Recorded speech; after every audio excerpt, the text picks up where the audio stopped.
So general objectives for what we want to talk about today is we want to talk about customizing the color palette for your app. We want to talk about how do you support light and dark themes in your app. As of Android 10, that's really a necessity, since that was how when it was recently added as an operating system level setting. So now every app is really expected to have both a light and a dark theme, which generally changes based on what you set in the operating system. But some apps will also have a setting within the app that allows you to toggle between light and dark on a per application basis. We'll also talk about how to use styles to customize the look and feel of your app, and we'll kind of get into basically Android's version of CSS, which isn't really CSS. I really wish that the Android at someday would support actual CSS, because I would be overjoyed if that was the case. But it's not. It's not actually CSS. It's a system that's similar to CSS, but unfortunately is not CSS itself. So there is a lot in common with how this works with CSS, but it takes a very different approach, and that means you don't have certain things like selectors that are really powerful in CSS, but don't really exist in the Android world. Also in here, we're going to talk about themes and how to kind of play around with that theme to change some of the default styles, as well as to change the color palette. Basically, we're going to kind of pick out a color palette and then apply that using the theme. Is the main part of what we want to go over. Just before I get into it, I might mention that I've updated and filled out details for phase 18 of the game library app. So that's kind of the lab that this is connected to it. So there's 4 phases to this. One is to pick a color scheme. That's kind of the first part of this, is to come up with the color scheme and get it into the colors XML. The second part of that is going to be to update the themes for both light and dark to utilize that color scheme. Iteration 3, I'm going to ask you to do a little bit with styling and playing around with the styles and theming system. And the last one is iteration 4, as you can see, is all bonus points, extra credit stuff related to basically going further in that and even a little bit further than some of the stuff we're going to talk about today. Playing around and kind of making the app your own. So that's kind of the lab that this feeds into here. So you just have that sort of orientation. Okay. So talking about what we've got here, there's a bunch of reading material I put up here. There's a few videos related to this as well. We're going to watch at least one of those during lecture today, because it's a really good introduction to kind of color theming, which is this one. But there's also some reference material in terms of colors and in general styling and theming, working with the dark theme. And there are 2 chapters in the textbooks related to this. Chapter 5 or lesson 5.1 and lesson 5.2 in the textbook do cover the stuff we're going to be talking about today. But the documentation in the textbook is pretty old and does cover a lot of things that we're not as interested in versus kind of what we want to do.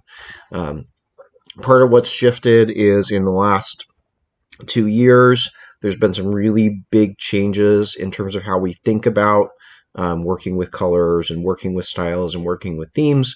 So some of the documentation that's out there is kind of outdated because it follows an old paradigm or is based on an old version of Android Studio. In particular, unfortunately, the main article that Android has that is called Styles and Themes, if you look on Android developers, there's some significantly dated material if you go look at that one. That's the place where most people start, but because of all the things that have shifted, it can lead you down a lot of anti-patterns, which we're kind of trying to not push you down into today, but unfortunately there's not necessarily a lot of updated documentation around that. Under the reading material, if you look 3, I'm going to kind of talk about at least 2 of these.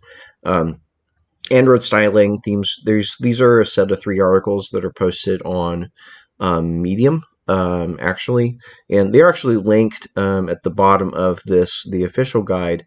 But these are three that have been created by actually two developers at Google themselves, who gave a talk in 2019 about kind of where the new thing was going and where the new practices are.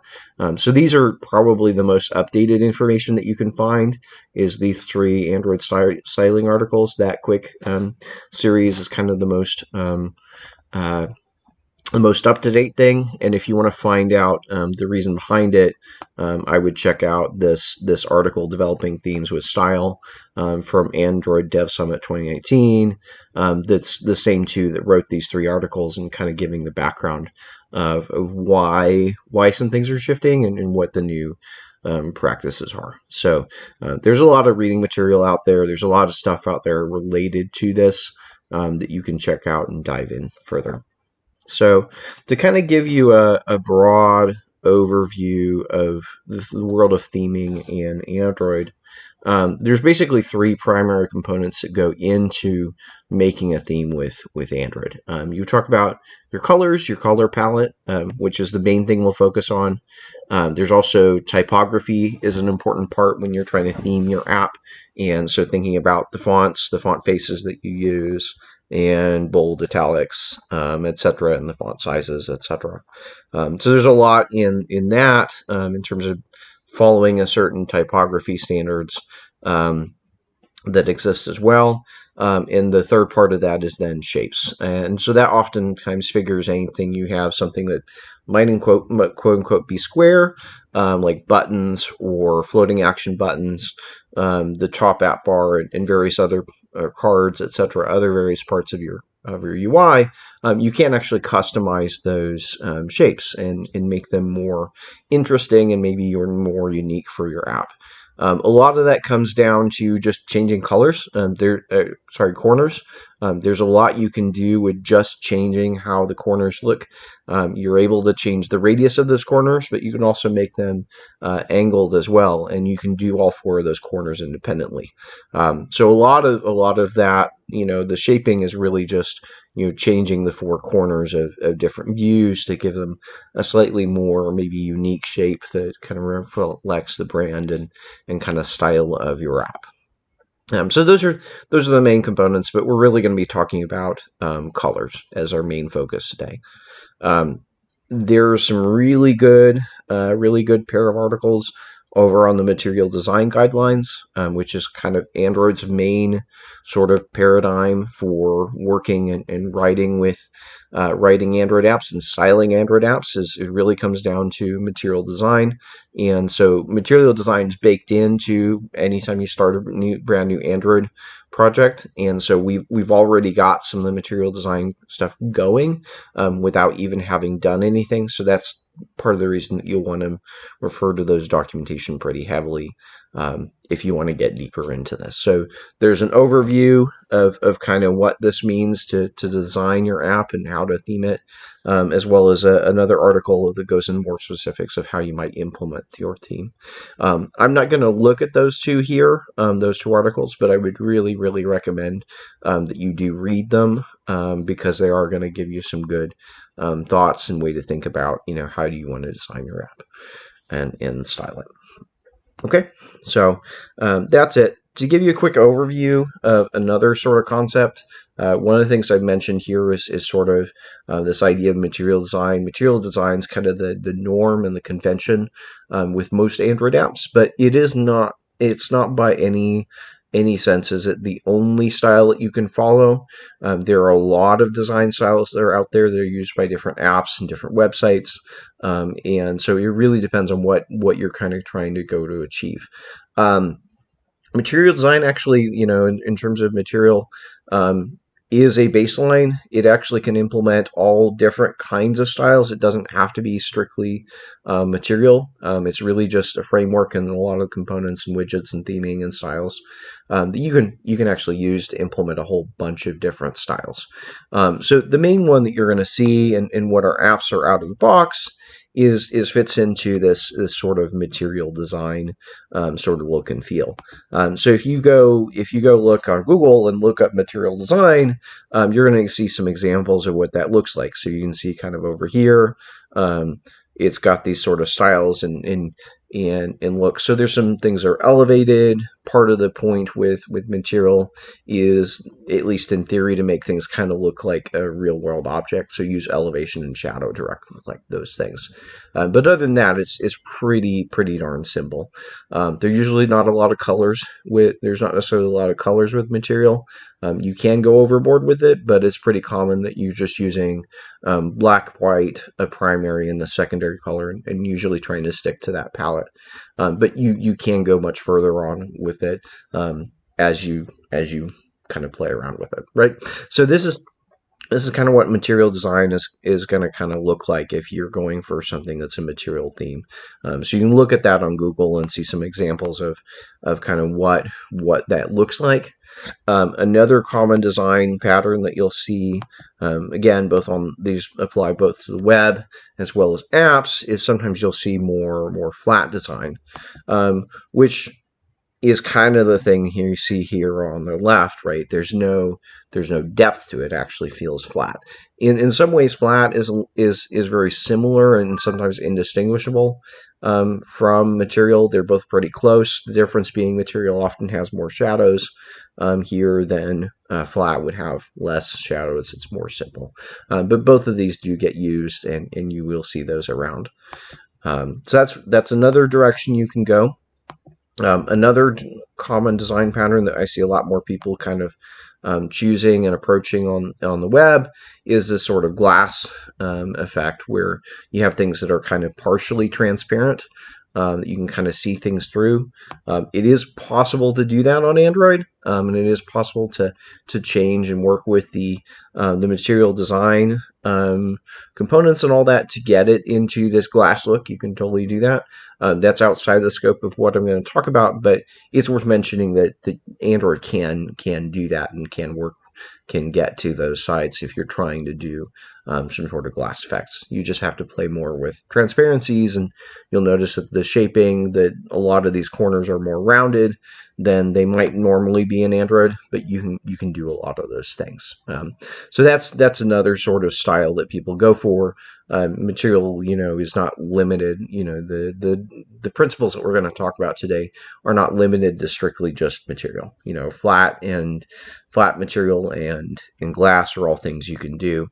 Another more upcoming one that has popped up in more recent years, there's also this idea of neomorphism, which looks a little bit like you can see in the image here, where there's things kind of protruding and protruding. This is something that's more kind of Apple-ish per se, but it's absolutely something you can implement on Android phones as well. It just involves getting more into using images for backgrounds and working with shadows and in a variety of things. So this is something you can do in Android as well, again, using the principles we're going to talk about.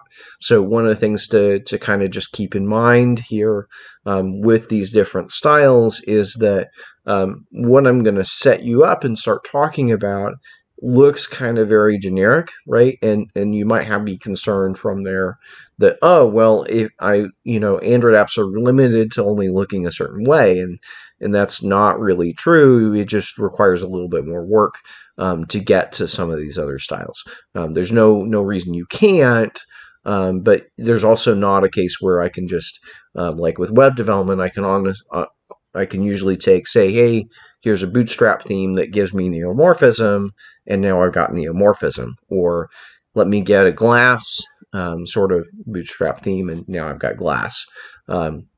Those are things we can do with the web. Unfortunately, there's not an easy way or not a good repository that I found of how to do some of this styling and some of this theming directly. So usually it's much more customized to individual apps. So if you want to implement those kind of things, you kind of have to recreate it and do it yourself. But those are out there, so kind of keep that in mind. So if your app looks fairly generic out of the box, you kind of understand why, because it's meant to be this sort of material design. But if you get into the nuts and bolts, you can absolutely make it into any of those other designs.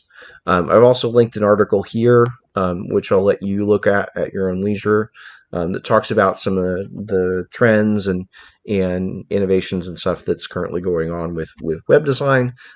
That's a really good place to skim through and look for some inspiration. But there is a lot of choices here that they demonstrate and show. And so there's how many different styles? There's there's 9 different styles in here that you can kind of look at and maybe get some ideas as to things you might want to try as you're designing your app. Okay, so that's kind of overview, just to make sure that you know that there's other things out here beyond just working with colors, beyond just the limitations of what we might focus on today to try and keep our scope down. But all of this stuff can go a long way in terms of making your app really unique and really stand out. But colors is always the place we want to start with. Okay, so one of the things so usually the first decision that we need to make in terms of theming is choosing a color palette and choosing a color scheme for our application or for our website or wherever it may be. That can be a little bit difficult and a little bit daunting for a lot of people.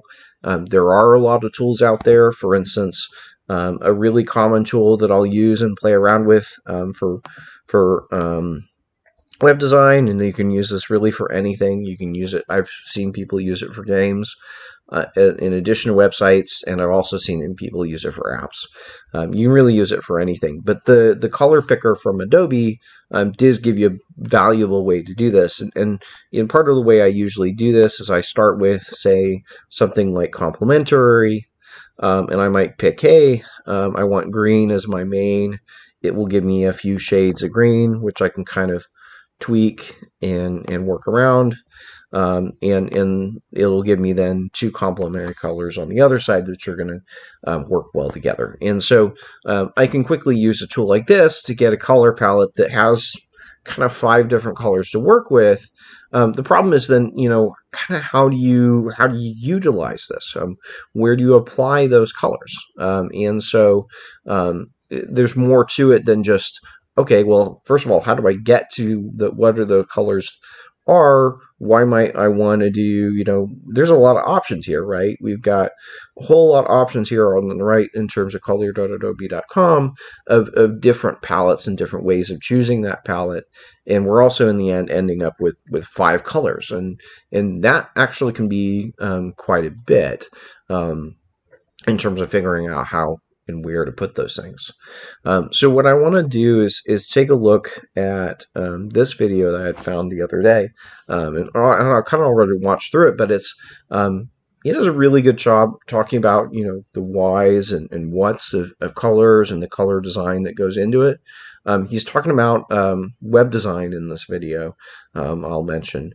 But it really, the principles that he's talking about apply really well regardless of what you're building. So while he's talking about web design, it totally fits with what we're doing in terms of application design.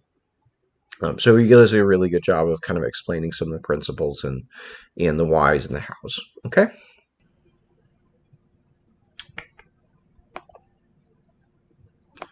All right. Cool. So he kind of gave an intro to how we work with some of the colors, and one of the big takeaways obviously there is hopefully that you shouldn't be using too many colors, right? So he has said kind of the general place where we start with design is we start with black and white, and then we add 1 color and then maybe add a second. And so that's the same way we want to start thinking about our app designs.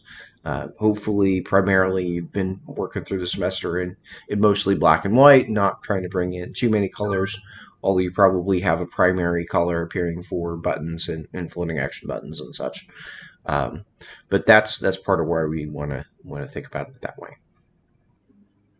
All right, so let's call it a quick 10-minute break. If you do have any questions, post them in Discord. I'll try to address them when we get back.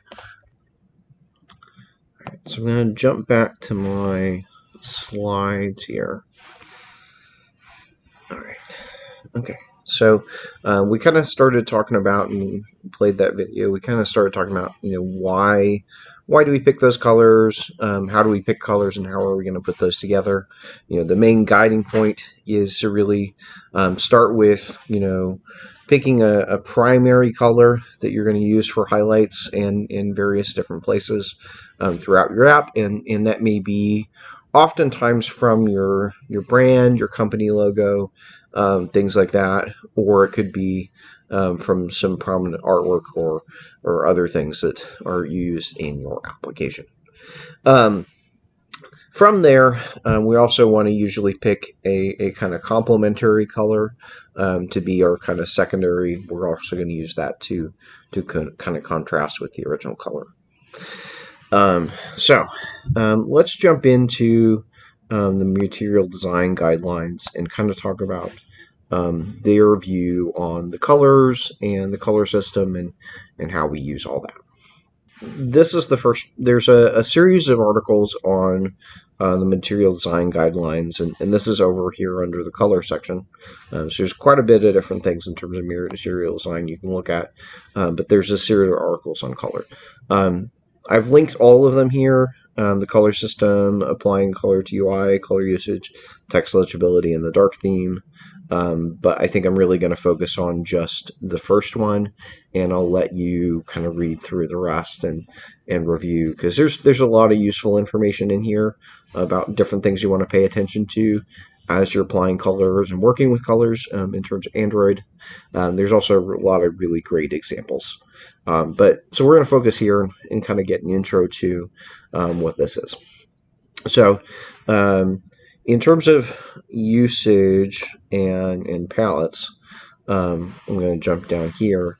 Material design color system helps you apply color to your UI in a meaningful way. In this system, you select a primary and a secondary color to represent your brand. We'll also bring in dark and light variants of each color that we're going to use through our UI in different ways. So here, for instance, they have an example. Here's an example palette where they picked a purple as a primary and a sort of greenish blue teal as the secondary color, marked with a P for primary and an S for secondary. You might notice this looks kind of like a very familiar color scheme because this is actually the default color scheme that anytime you create a new Android Studio project right now puts in there. This is a default material theme, is this sets of colors.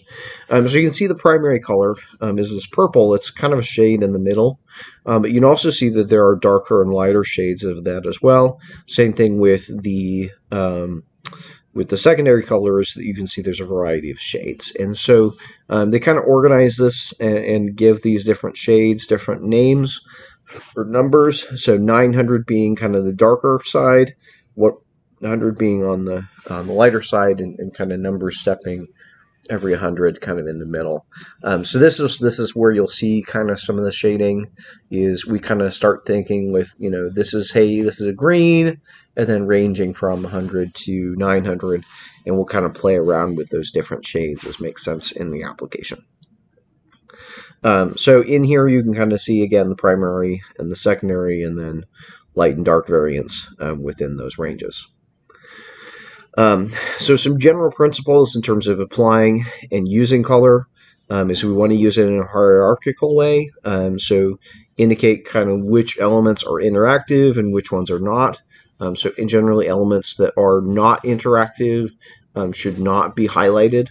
So they're usually just going to be white and black for things that are non-interactive, whereas we'll use those primary and secondaries to highlight things oftentimes that are interactive to the user.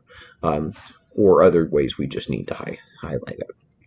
We want to make sure that as we're working with this, that text and icons are always legible. And so that oftentimes means when you're dealing with colors, different text colors are going to go well with different colors or background colors.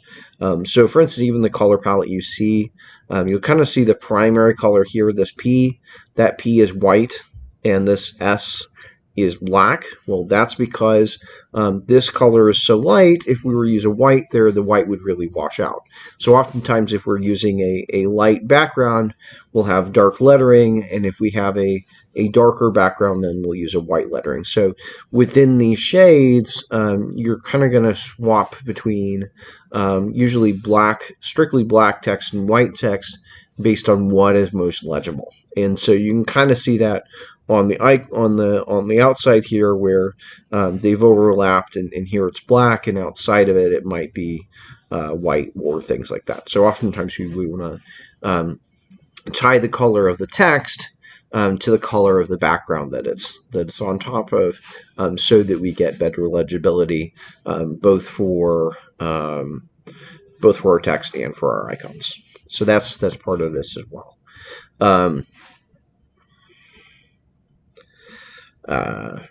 Brand colors oftentimes will factor into this as well. So if you do have some sort of brand logo or company that you're working with, that company's logo, the company's logo will often inform what your primary or secondary color is. Sometimes both. So you often would say, hey, if, for instance, I'm working with Ranken, I'm probably going to take Ranken Red as my primary, and I might, then probably just white and black as my additional colors with that. So I probably would have just my primary, and my secondary would be some shade of red, probably a brighter red for my primary and a darker red for my secondary. Versus other brands would be a different story. So the way that the palette kind of comes together when we're talking about the different colors that come into our color palette for Android apps, we'll have the primary color, which, as we've seen, they picked a purple. We'll talk about how we can change that in a minute. But they've got a primary as the purple. A variant is kind of a darker version of, or darker shade of, that primary color. Similarly, you got secondary is this teal, and secondary variant is a darker shade. So we start with two main colors, primary and secondary, and then we'll also add darker shades of both of those things. The variant, it is possible to have the variant be a lighter shade, but the convention and a lot of the times the expectation is that the variant does need to be a darker shade than the other. I call it variant because it can be lighter, it can be darker, but the convention is usually you want it to be darker than the main one. There's also a background color, which is what we use as the background of the applications of the activities. So by default, that background color is going to be white, and in light theme, and it's going to be a black in dark theme. You also have things like surfaces. Surfaces would include, for instance, cards, things that are raised off of the areas that are raised on top of the main surface area, the main level of the screen. So those would be surfaces. That also, I think, includes our bottom navigation, for instance, because it's raised up a bit. So there's the background color and the surface color. Oftentimes they're just white by default, but it's not unusual for these two colors to be different, especially if you have cards that you want to say make a different color than the background. Error is also in there. I think this is a relatively new addition, but is really helpful. They've also an error color in there, which by default is this shade of red, but we can also change that.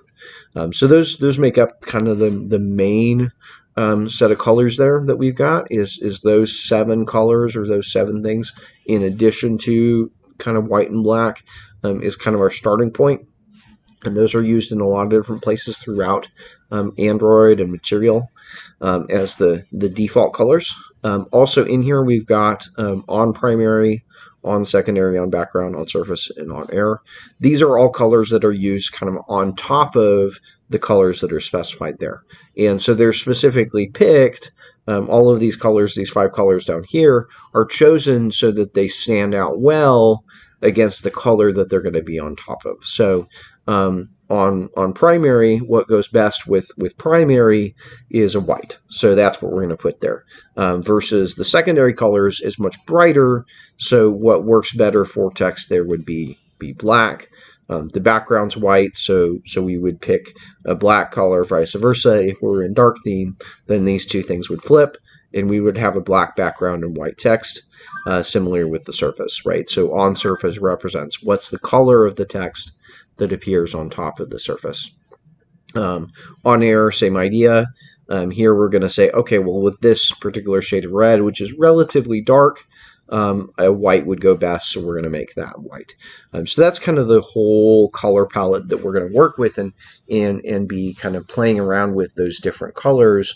And that's going to affect a lot of stuff throughout the Android throughout your Android app if you just start changing some of those colors that Material is using in its own theme. But beyond that, we can customize it a lot further. Okay. So that's what we're trying to sort of build up. I talked about some of this stuff already. We talked about the primary color is the one that we're the main one we're going to go to. For instance, if we were looking at the video before, that would have been his blue. Your secondary would have been the orange. So if we look at, there's a few places here where they have videos that give you a good preview of what some of this might look like. Let me go ahead and play it here. And so you can kind of see that the primary color they're pulling out. They've also got a dark variant, and you can kind of see what the app looks like. Where if I pause maybe towards the end of it, let me go ahead and run it. There. So pausing sort of at the end, you can kind of see that the status bar is that darker purple. You can see the app bar is that lighter, the main primary purple, as well as their tabs are that same color. You can also see that they've used either one of those two purples down in the floating action button.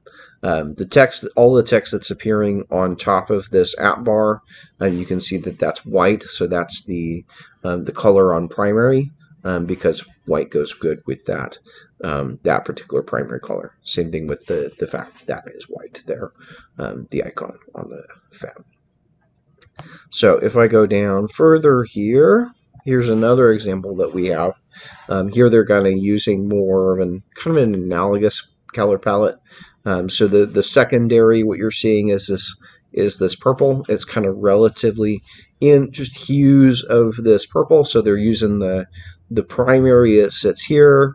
They've got a variant that's a bit darker, and they've also basically are using the 200 purple as their secondary. And you can see it kind of flows well together. This is kind of that idea that we was talking about, where a lot of times you just want to start with one color, and you can set up a theme in Android this way where it's really just using shades of one color, and you can see where that ties in.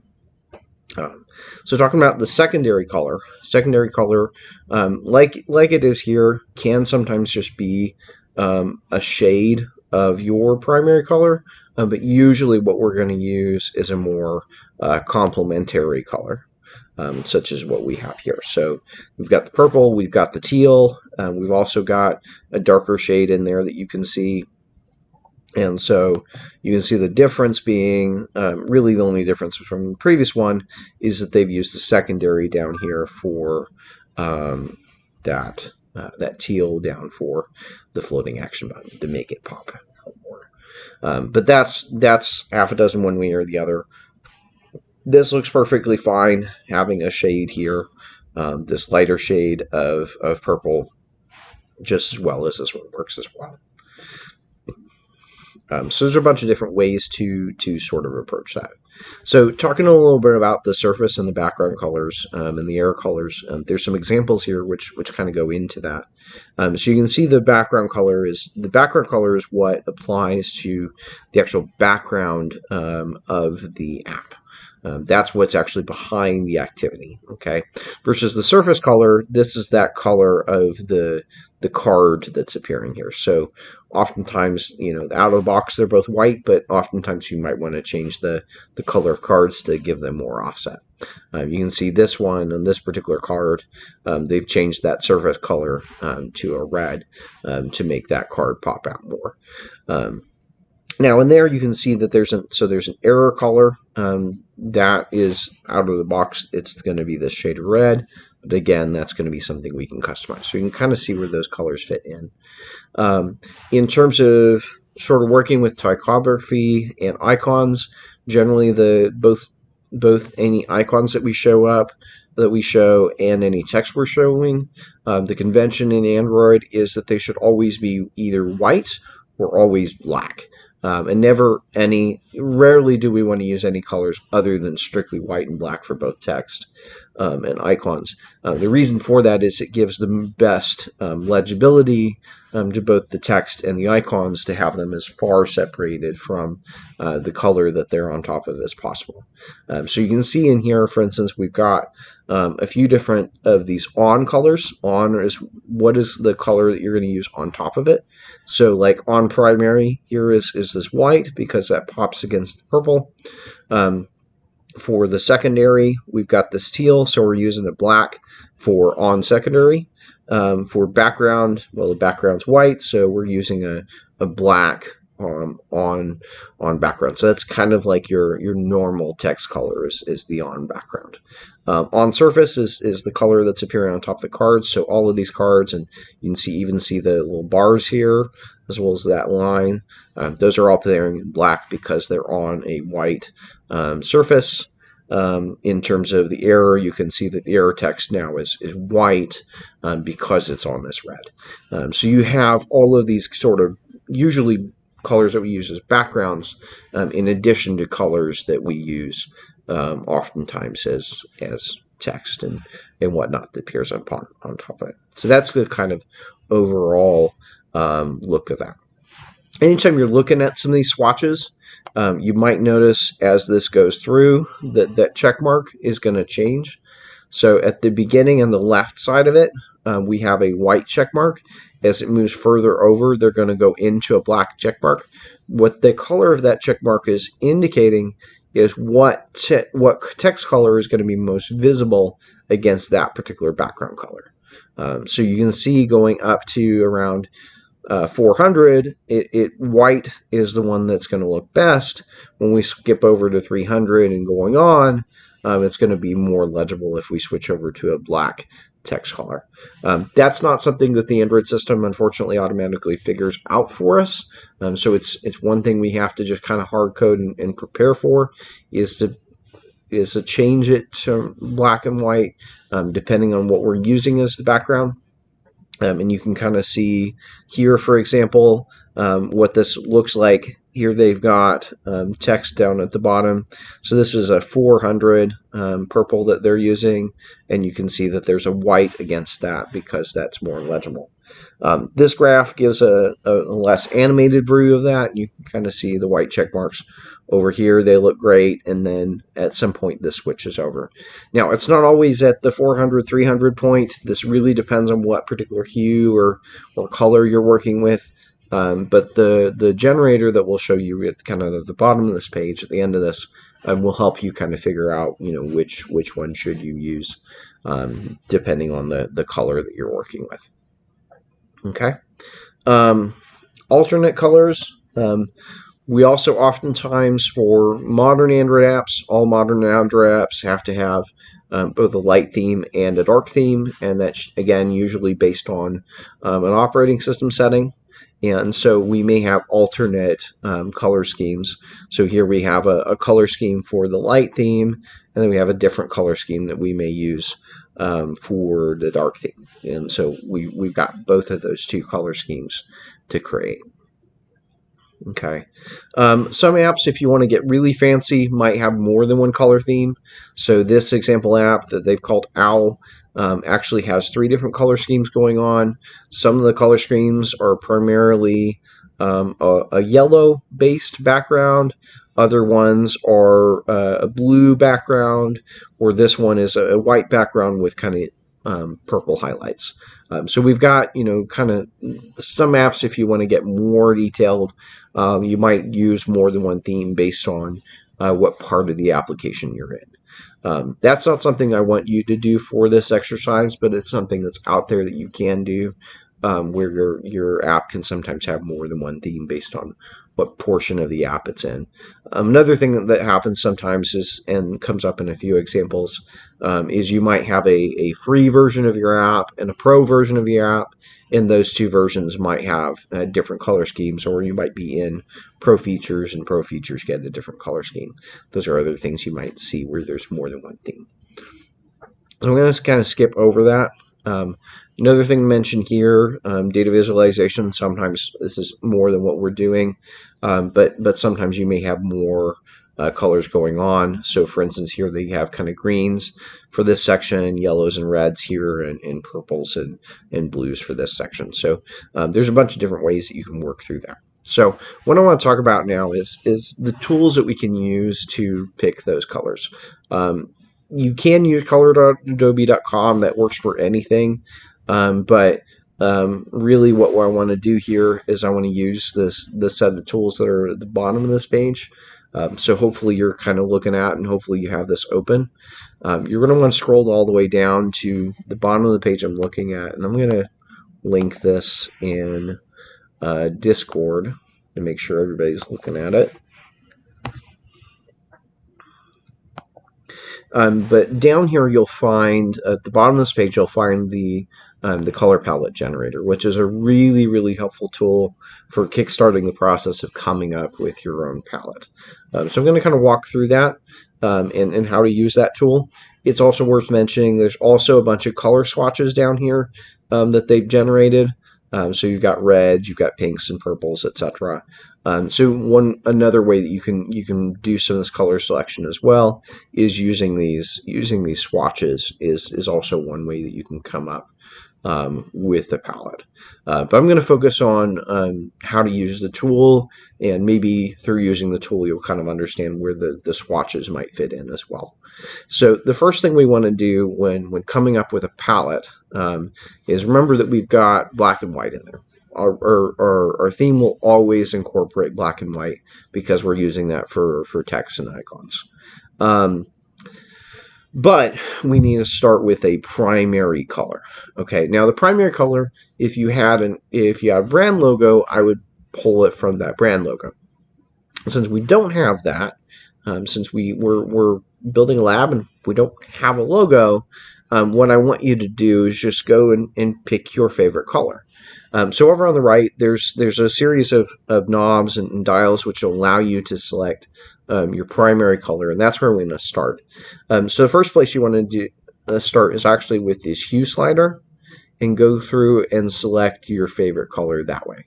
So you've got reds, you've got oranges, you've got yellows, you've got greens, teal, and blues, and purples further on, as well as reds and magentas in here. So what you want to do is pick a color on here that you like. And so I'm going to actually go with a bit of a green. And so first thing to do is to kind of swizzle around and look for your general kind of color neighborhood that you want to pick as your primary.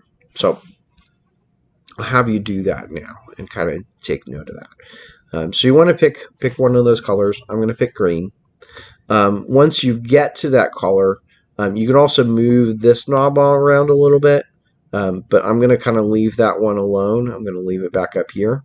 I didn't usually play around with this too much because it can get you into palettes that don't really work as well.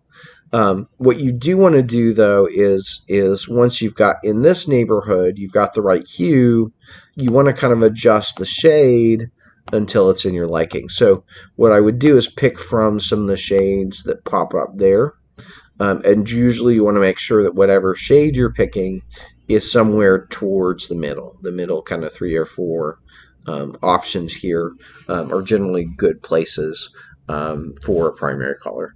I usually don't want my primary color to be way too white or way too dark. I usually am trying to look for something pretty bold that's in the middle. Okay. Also worth mentioning here, there is an option for selecting a secondary color. If I hit the plus, that will let me get in here, and I can kind of select a secondary color at free will this way. That would make sense if you, again, have a logo that already has the 2 colors sort of picked. but we don't. And so I wouldn't actually recommend going that way. I would recommend just picking a primary color, not picking a secondary color. And you saw I kind of just hit remove color to get rid of that.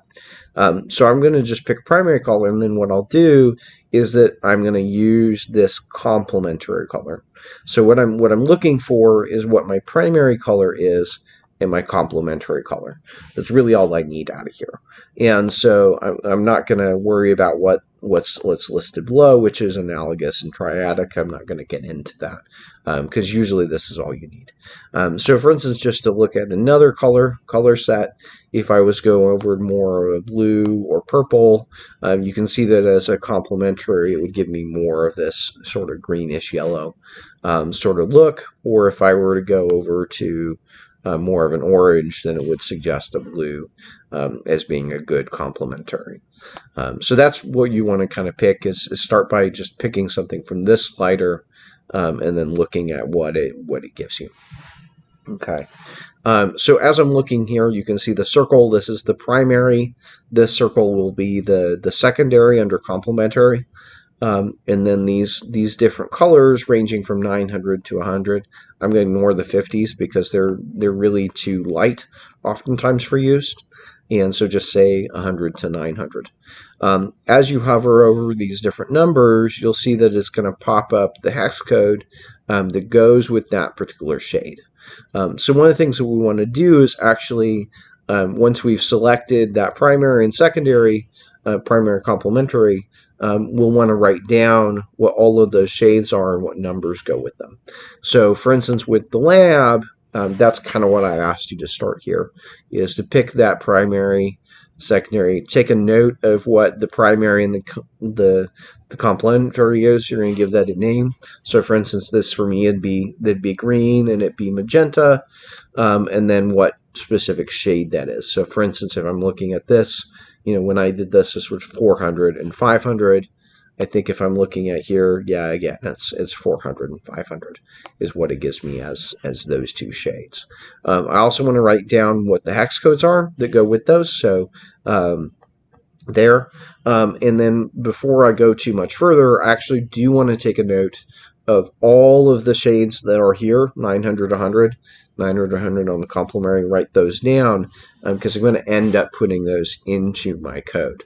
Because it turns out oftentimes you might, hey, these are the main two shades we're going to use, but we also need variant shades in a lot of different places where we might want to step up or down a few steps. And so if we just record all of the shades ahead of time, that usually leads us to the best result, is to just make sure that we have all those shades handy to make it easy to vary things a bit. Cool.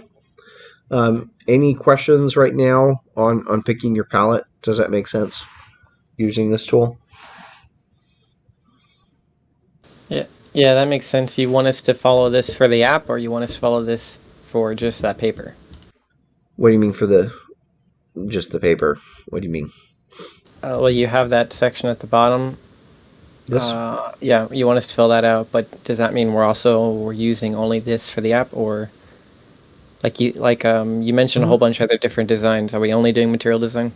We're only doing material design, but you could, even if you tried to do one of those other designs, glass or neomorphic, etc., it would still be the same procedure.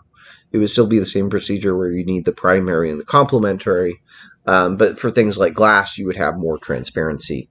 You would incorporate in different places in the UI, if that makes sense. One of the things to pay attention, whatever you're picking as the color palette, all of those colors need to be fully opaque. So transparency you kind of apply later on in the process, and you don't want to have that built into the palette. Does that make sense? Yep. So that's the kind of starting point there.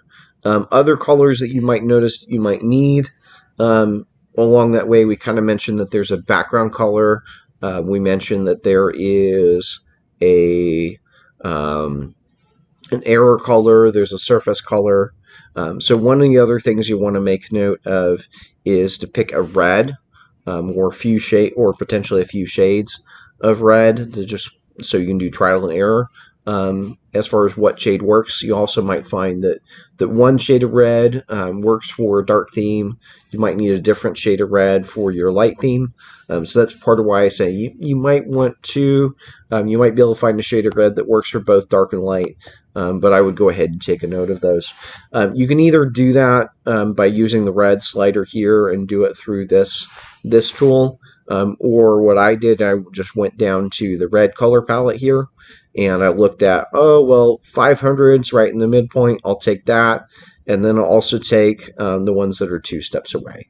So I'll say, well, maybe 500, 300, and 700, if I get those 3, then that will give me enough colors to work around, or I can kind of trial and error and see which of those colors I like better on the different themes. So I might, for instance, decide to use I might decide to use the 700 color in my light theme, and I might decide to use the 300 in my dark theme because of contrast levels on those 2 sides. Or I could potentially use 500 in both light and dark. Cool. So those are things you want to make note of kind of building out your colors. From there, what you'll want to do is then take all of those colors that you've written down, and you'll want to modify your colors.xml to incorporate those new colors. Now, let me zoom in on this a little bit.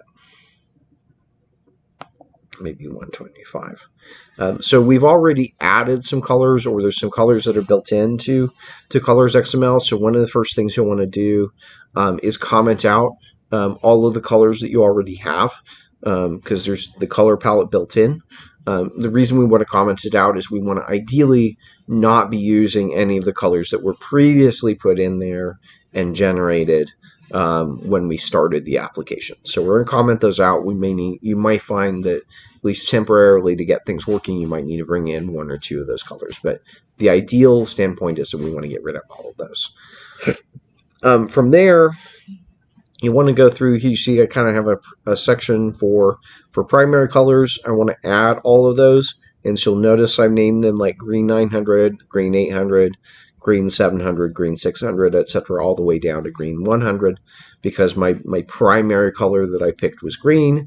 My complementary color to green, as you saw in the tool, was magenta, so I also have those as well.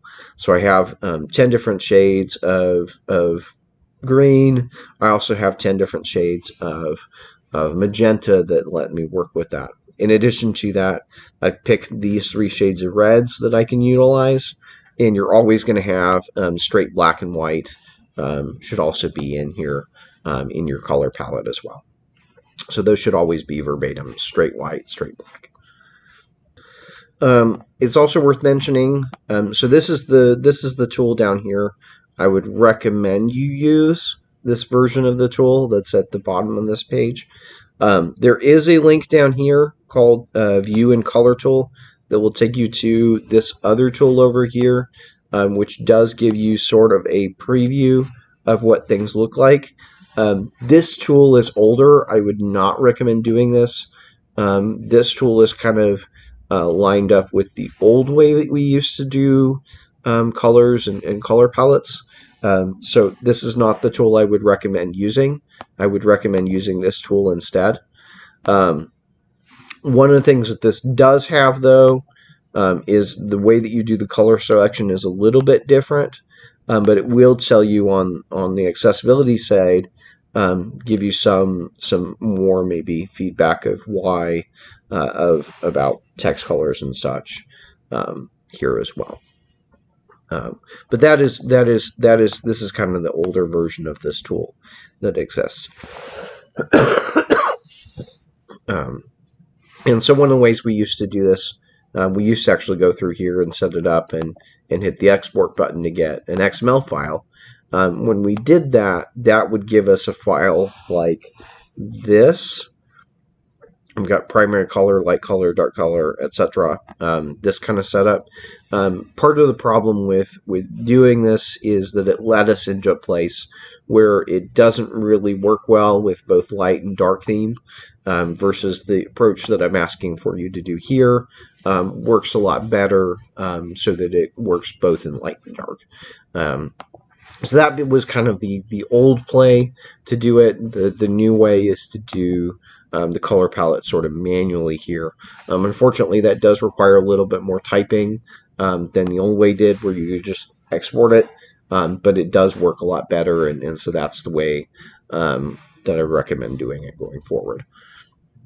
And that's the way the Android's set up at the start. So coming back here, we've kind of talked about the color side of things and how we pick those and how we're going to integrate that. The next part that's really, really important to talk about today and ties into how we're going to get those colors to be applied throughout the app.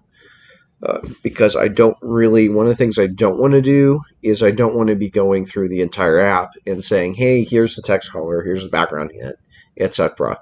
In fact, I pretty much don't want to go anywhere into the app and set text color or background color explicitly. Those are things I generally want to do through what we call the styles and themings settings. It's kind of equivalent to, this idea with CSS. We have a few different ways we can apply CSS. We can apply it through a style sheet, or we can apply it through inline styles, where we put it specifically on the element where we want to style. You might remember from previous semesters, we talked about the idea that inline styling is usually a problem, right? Inline styling kind of gets in the way a lot of times with being able to change your style in the future and theme things. So oftentimes we don't want to do a lot of styling directly with the element itself. We'll do most of our styling through the style sheet. So generally, instead of setting a lot of things directly, rather than setting background tint, and text color on particular views, we usually want to set those through styles and through themes. And same thing goes for things like text size. It's actually an anti-pattern in general to set text size anywhere in your app other than through your styles and themes. Same with colors. That makes things work a lot better as you get on and as your application gets larger. So let's talk about what styles and themes are. Styles and themes are kind of similar to style sheets in the web world. Their idea is it's how we build out the app design and how we go through, kind of working with the structure and the UI. So styles and themes are very similar concepts, very similar constructs in the Android world. A style is a collection of attributes that kind of specify how a certain view should appear. So basically what we do is we take those styles that we're applying, those properties and attributes that we're applying directly in the XML to the view, and we kind of take them out and put them into a style so we can apply a set of properties or a set of attributes at once. You can think of a style sort of as like a class in the world of Android, sort of like a class that we have in CSS.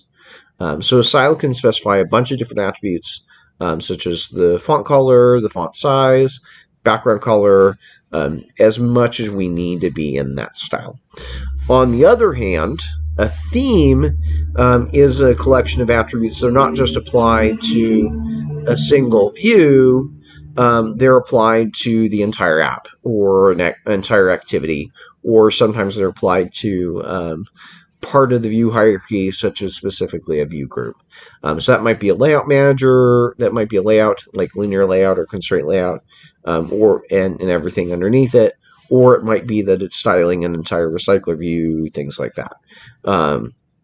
So whenever we apply a theme, every view that's underneath that, that's in that same app or that same activity, gets all of the theme attributes that we set.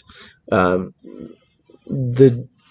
some ways, in some way, themes and styles are very similar, but they're also very different. So there's basically, we've got theme attributes and then we've got view attributes.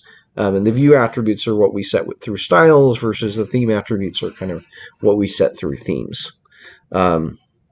It's also possible that themes can apply styles to elements that are not views in our application, such as we can actually style things like the status bar that appears outside of our app, or the background of the window. Things like that can appear, and we would prefer to style through the themes rather than styling through layouts, for instance. So understanding some of the difference between styles and themes is that themes is that again there's a lot of similarities, but they do have different purposes.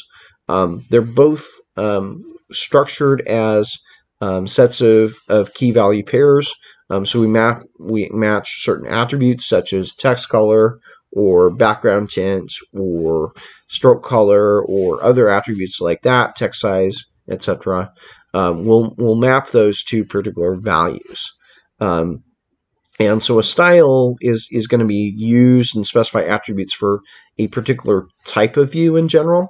So, for example, we might have a style that makes a button look a certain way, or we might have a style that pertains to sort of text views, maybe text views where we want to show an error message, or text views where we're showing the description of a product or the title of a product, etc. Things like that. So every attribute we can specify in the XML literally that we might set in the layout file. We can specify that instead through a style. And so that's kind of the whole suite that we have there. So oftentimes we can go through and we can start to extract some of the styling or some of the attributes that we have throughout our code and actually make the layouts themselves a lot simpler, and actually make our work a lot easier by not having to constantly repeat and set things like error colors and other things like that, where we might repeatedly need to set things, or headers, etc. So we might put those into a style and then just reuse that style, kind of like we might reuse a class on a website.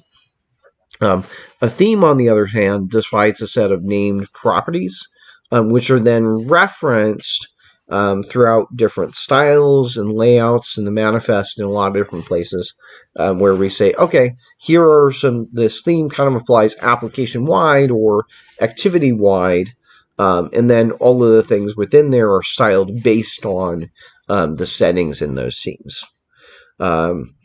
Styles and themes are both meant to work together. They really are meant to work, and we use both and.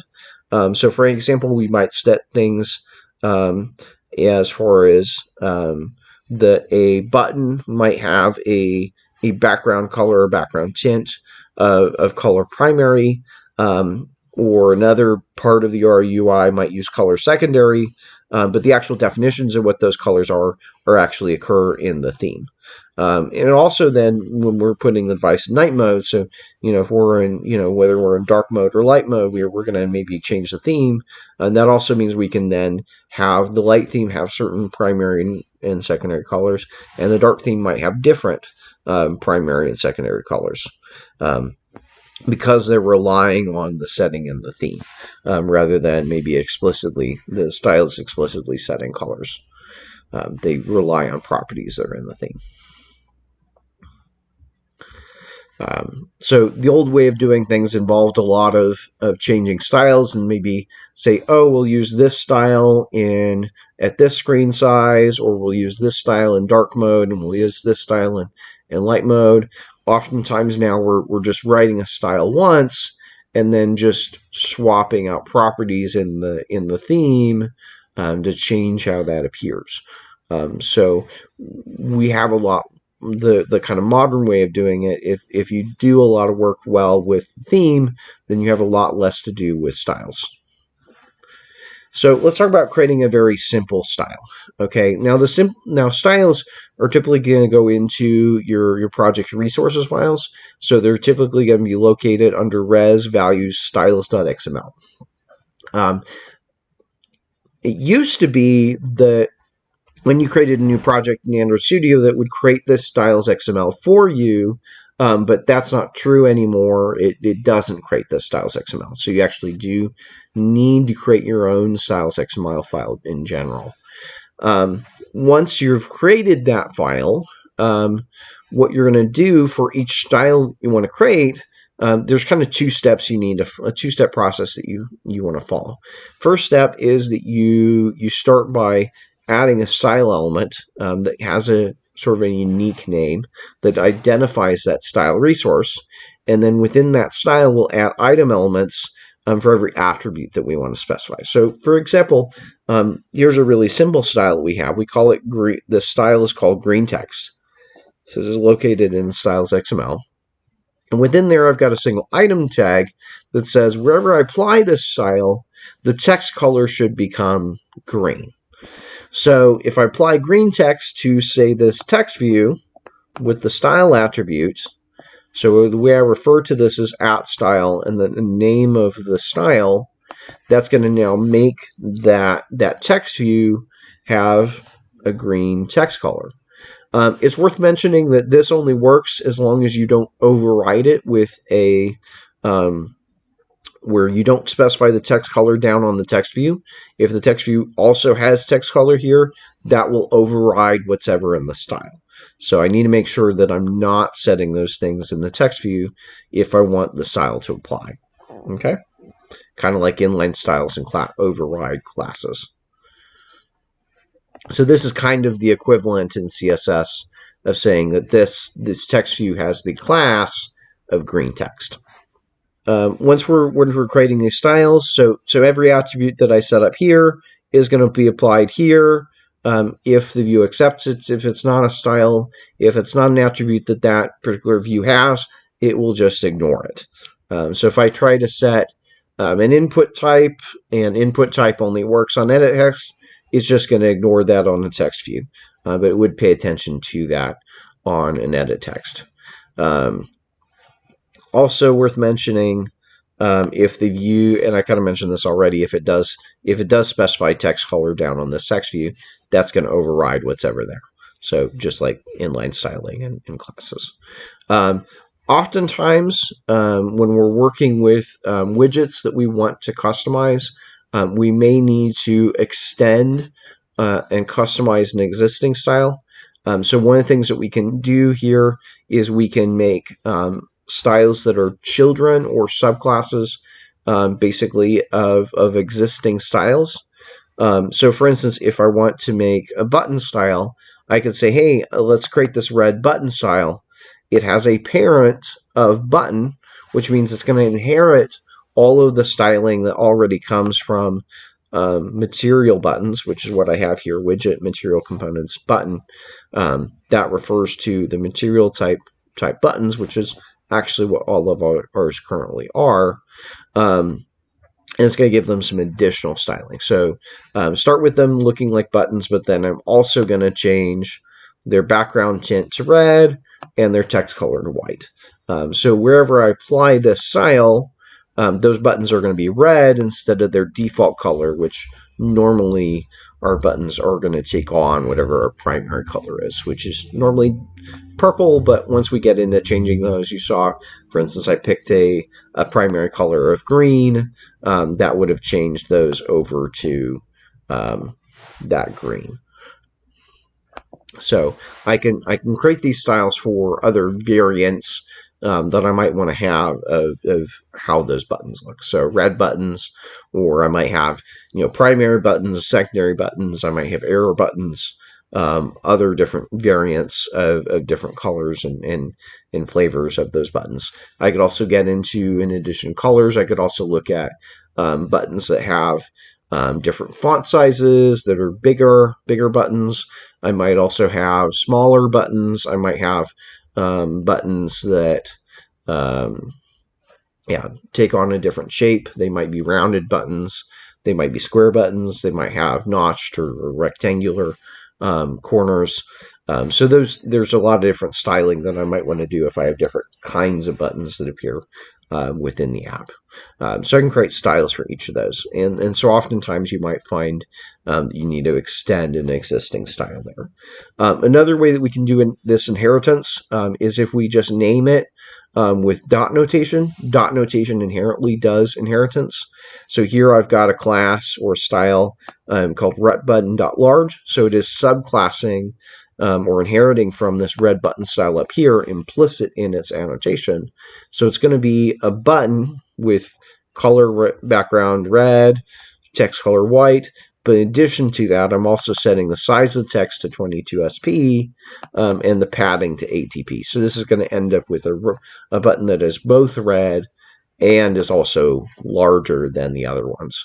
So I can use either this dot notation or the parent notation to note what the parentage is. So one of those things to be aware of, if you're naming things with dots, then there's some implicit inheritance with it as well. Also mentioned in here, if you use both the dot notation and the parent property, the thing that takes over and takes precedence is the parent. If you set the parent, then that's what the parent is. If you don't set the parent, then it will do it based on inheritance. And if you want to turn off inheritance completely, you can always say parent is equal to just empty string, and that will say that there is no parent and no inheritance. From there, we kind of talked about making styles. We also want to work with themes. Now, themes are very similar in syntax. One of the weirdness, and I wish that they had a different tag for this, but themes are also created with the style tag. There's not a specific theme tag, even though themes and styles work very, very differently. So one convention when we're naming themes is oftentimes we'll start them with the word theme dot to be clear about this being a theme instead of being a style. That's part of what we're going to use to delineate that. Now, when you started a brand new project, we started a brand new project with Android Studio 2020.3.1 with a minimum SDK of 24. So when we started the project, it actually did create a theme for us already, which kind of looks like this. So when I created the movie list project, it called it the theme.movie list.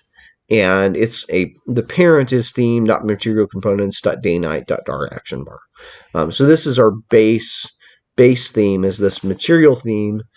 Just some things in here. So it's a theme, it's material, it's based on material.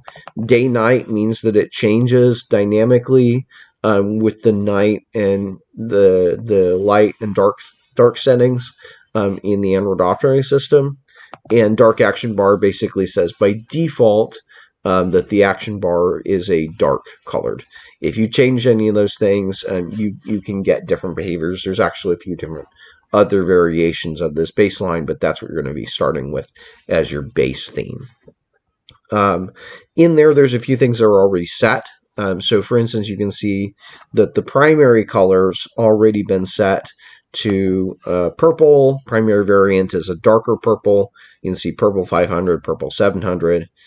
Color on primary is set to white because that is the contrasting. So that would be basically our text color for anything that appears on white. You'll see that in the application bar. That means all the stuff in the application bar is white. Secondary color, we have that teal. You can see a variant is a darker teal. We also see color on secondary here. In this case, is set to black because that teal being as light as it is with teal 200, black actually goes better on there. There's also a setting in there already in your project for the status bar color.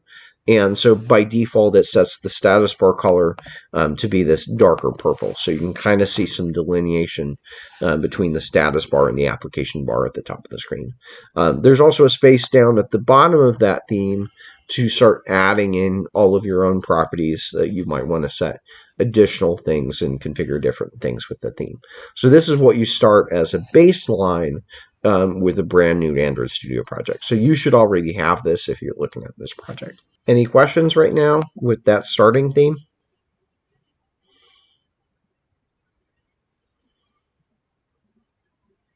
So the theme just sets primary and secondary, and the styles are for views. Yes. So styles are generally you're targeting a particular view versus the theme is targeting the app as a whole. Okay, okay. I'm going to switch my window here so you can see my whole screen. So you should be able to see my whole screen. So I'm going to jump over to my movie list where I've done some customization already. So like I've already put in that color palette. Going into here, you'll see that under values, you've got two files. You've got themes.xml and you've got themes.xml night. These two themes are created already when you start a brand new project. The base one, the default, that is your light theme. The one that's marked night is your dark theme. So that's what those two files represent. So you have different settings or two different variants of the themes XML file based on if it's in dark mode or light mode. And so that's part of why it's already built in.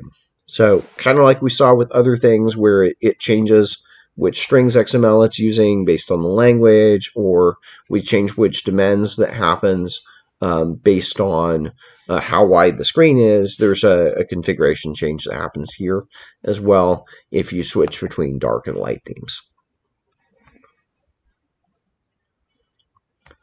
So that's kind of an overview of what's already built in there. And so to put our own colors in, our own color palette in, we will need to modify that to use our different colors. One thing to, once we've kind of talked about the theme, one thing to understand is where that theme is applied. And so that theme is applied largely through the manifest. So if I'm going to look at my project here, I'm going to go up to the Android manifest. The way that theme is applied to the entire app, see if I can zoom in.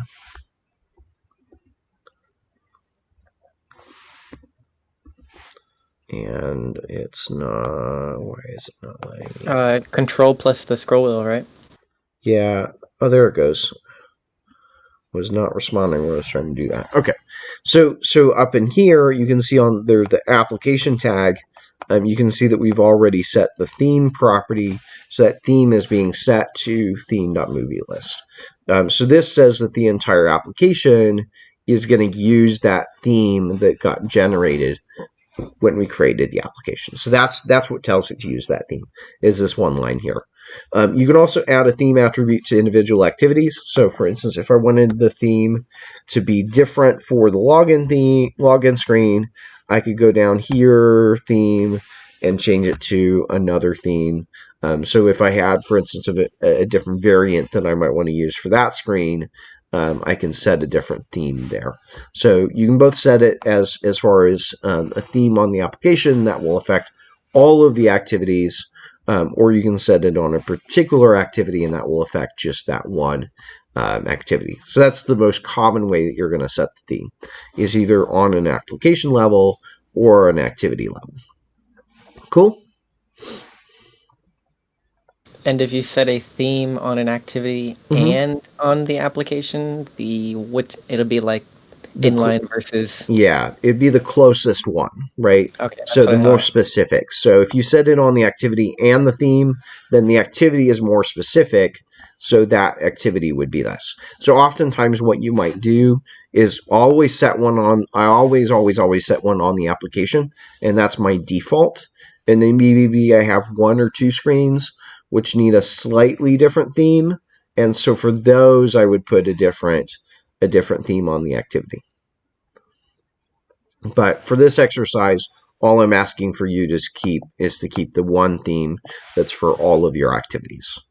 But you could do, for instance, one of the things we looked at was how they had that, like the yellow, the blue, and the purple that they were using in some places and using a different theme in other places.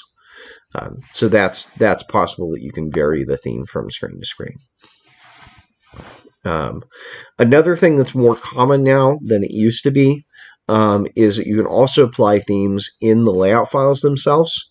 That you're still always going to set these either you're always going to start with setting it at least at the application level in addition to sometimes the activity level.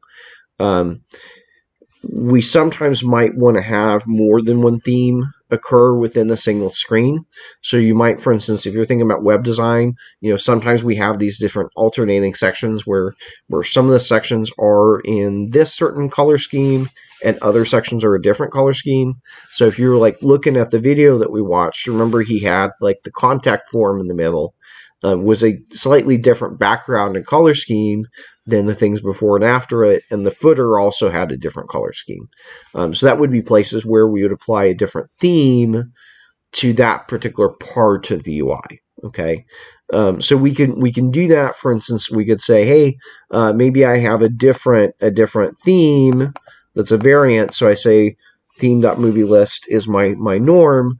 I've got theme movie list primary, which changes the background to be my primary color, as well as maybe some other settings. So I might use that on a particular section within the app, be a constraint layout, linear layout, some sort of layout within the app, and then everything that's inside of that layout would have that different theme. I also commonly see that with card views, where I might want to have the cards have a different theme to them to make them pop out more. So oftentimes the places where that get used is either to you can apply that to a view group, so it could either be some sort of layout or some sort of card view. Those are the most common places where you might see that in the layout. Cool. So that's one thing you can do if you really, really want to make the cards distinct from the background or the content that they're in. You might change their theme. And so have a different variant theme for that. Now, talking about the theme attributes, whether we're applying those, whether applying those for styles, layouts,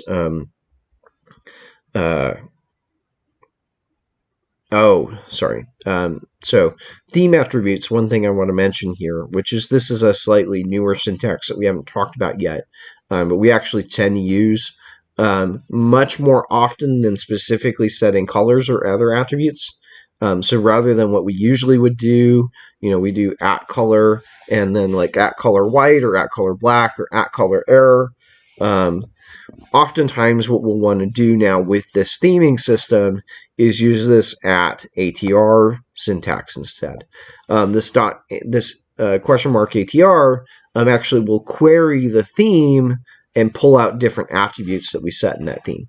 So for instance, if I want my button to be the secondary color, so here I've got a secondary button style, I might say, okay, well, let's set the background color to whatever the secondary color is in the theme, and I'll set the text color to whatever color on secondary is. So this is going to mean that whatever theme I'm operating in, this style is always going to pull the properties from that theme.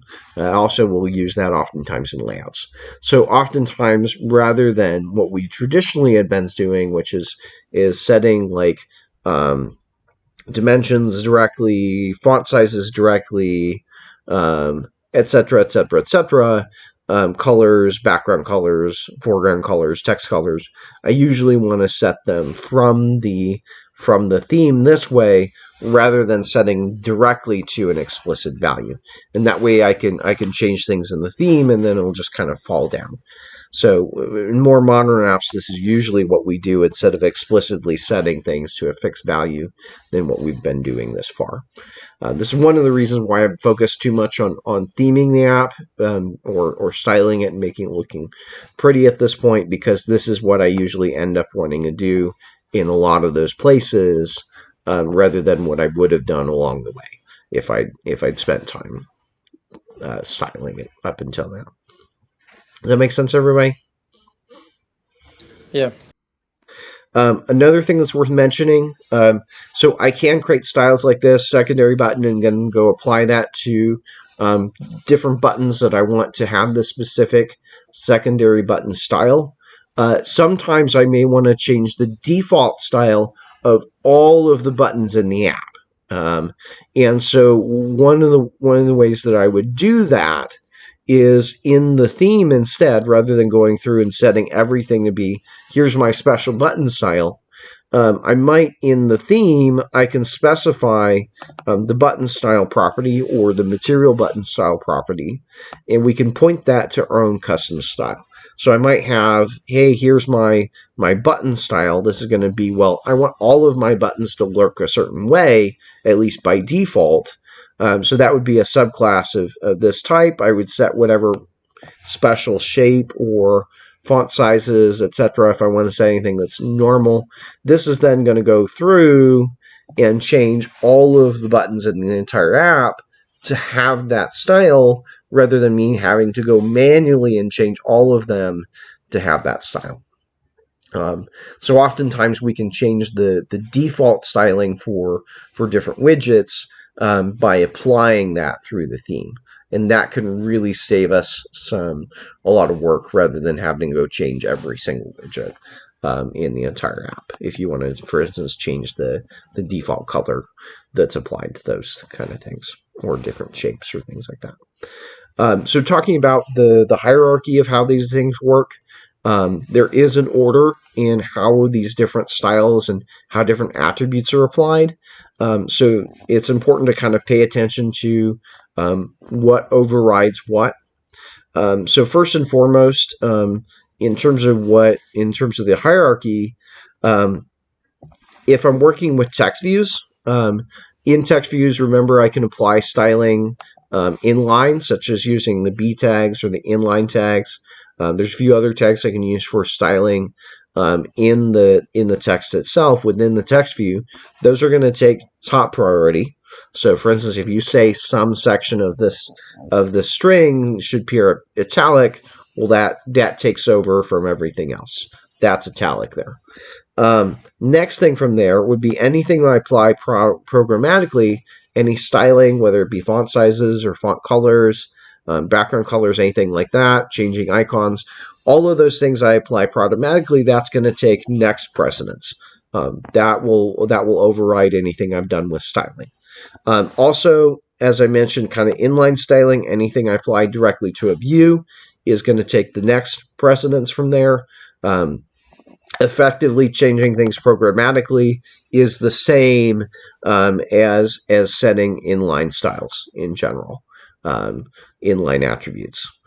So those are kind of at the same level. It's just that programmatic kind of happens at runtime, happens after the thing that you set up in the layout got set.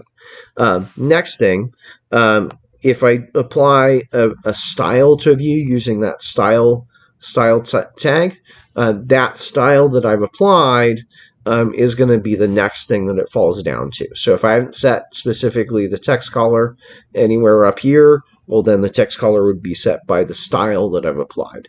If none of those are there, I've set the text color, it would finally fall down to the theme that I've applied to that particular area, whether that be the view group that it's in, or the activity it's in, or the entire app's theme. It would fall down to the theme setting, and if none of those tell it what the text color is, that would just go back to whatever it's baked in default within that class, within that widget. But typically you don't get here to number 6, because nearly always your theme is going to end up setting it if it gets it to that point. So that's one thing to kind of be aware of. And so we want to avoid usually setting things up at this level so that these tools can be effective. Does that make sense?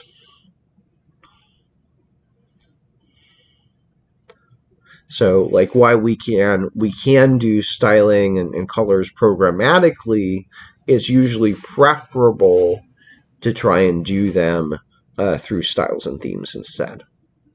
And that way they work with the dark and light theme, etc.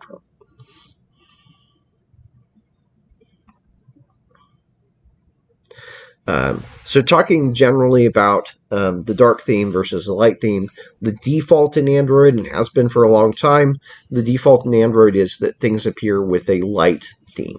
That's the default in Android. You can have apps that are always in dark mode, but that's generally not preferred. The default should be a light theme, versus we want the alternate to be the dark theme. So as of Android 10.0, we now have the dark theme. We now have a system-wide dark mode. And so the way that I can set that on Android, if I pull up my Android device, if I go into this bar, sometimes you'll find it on a lot of devices, and I know on the tablet, I do believe that it appears up here. There's a quick button, a quick shortcut to switch between light theme and dark theme. On the emulators, that's not there. So the way you get to it, let me close the settings app so I can navigate there. So the way you're going to find the setting on the emulator is you go down to display, and you're going to see that there's a switch here under display. It says dark theme. If I flip this switch, now the whole operating system is going to switch into dark mode. You can see that. And if I come back to my application, you can see that my application now is also switched into dark mode. So that's the kind of the modern way of doing dark mode today on any devices that are Android 10 or higher. Typically, we change them between dark and light based on that operating system levels setting. Now, it's worth mentioning, so the default, if you don't set a qualifier for any of your resources, that's going to be for light mode.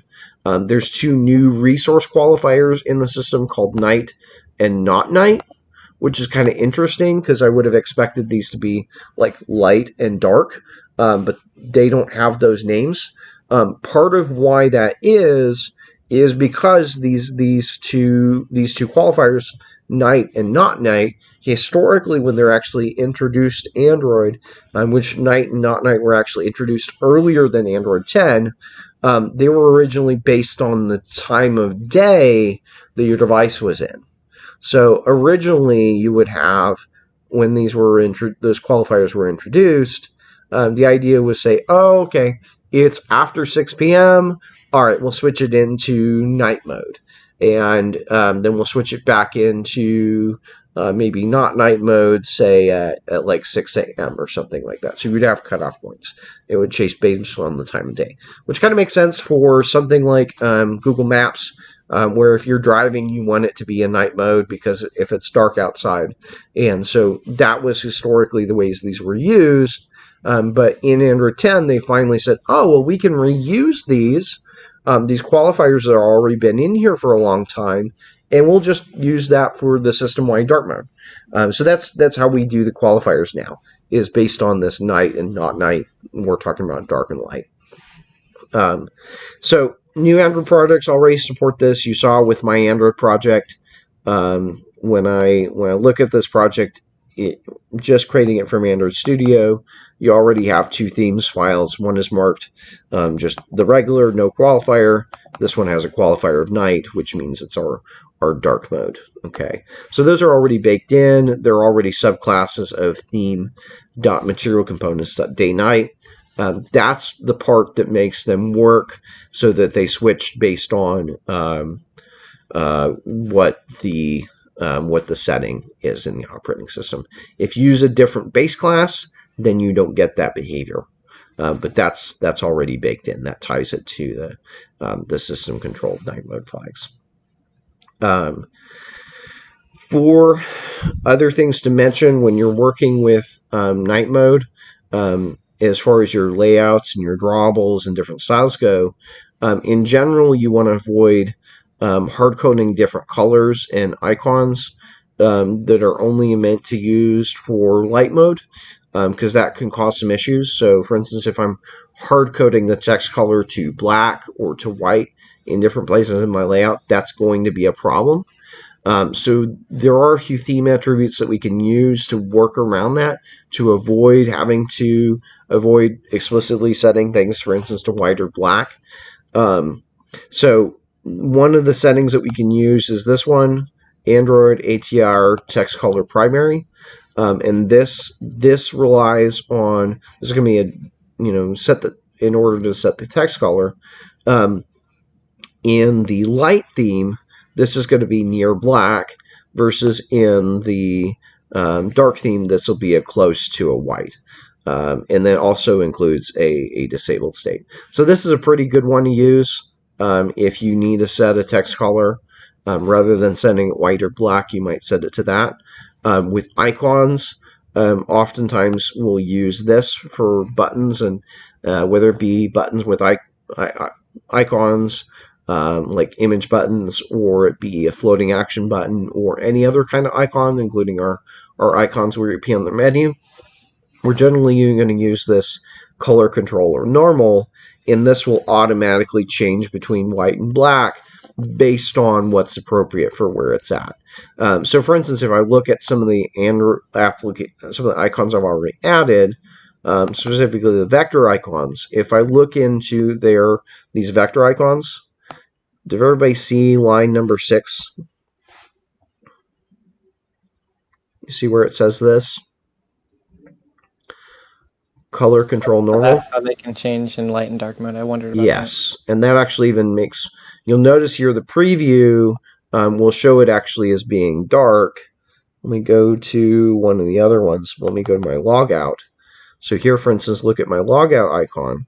You'll notice that it's got, when I added the icon, it already added the color as being, or the tint is being set color control normal.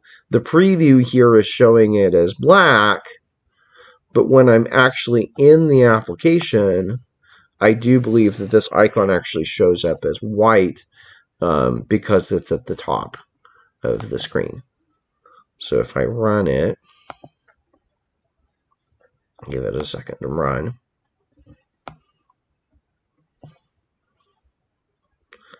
And continuous guest. So that icon you can kind of see is showing up as a sort of white, kind of faded white.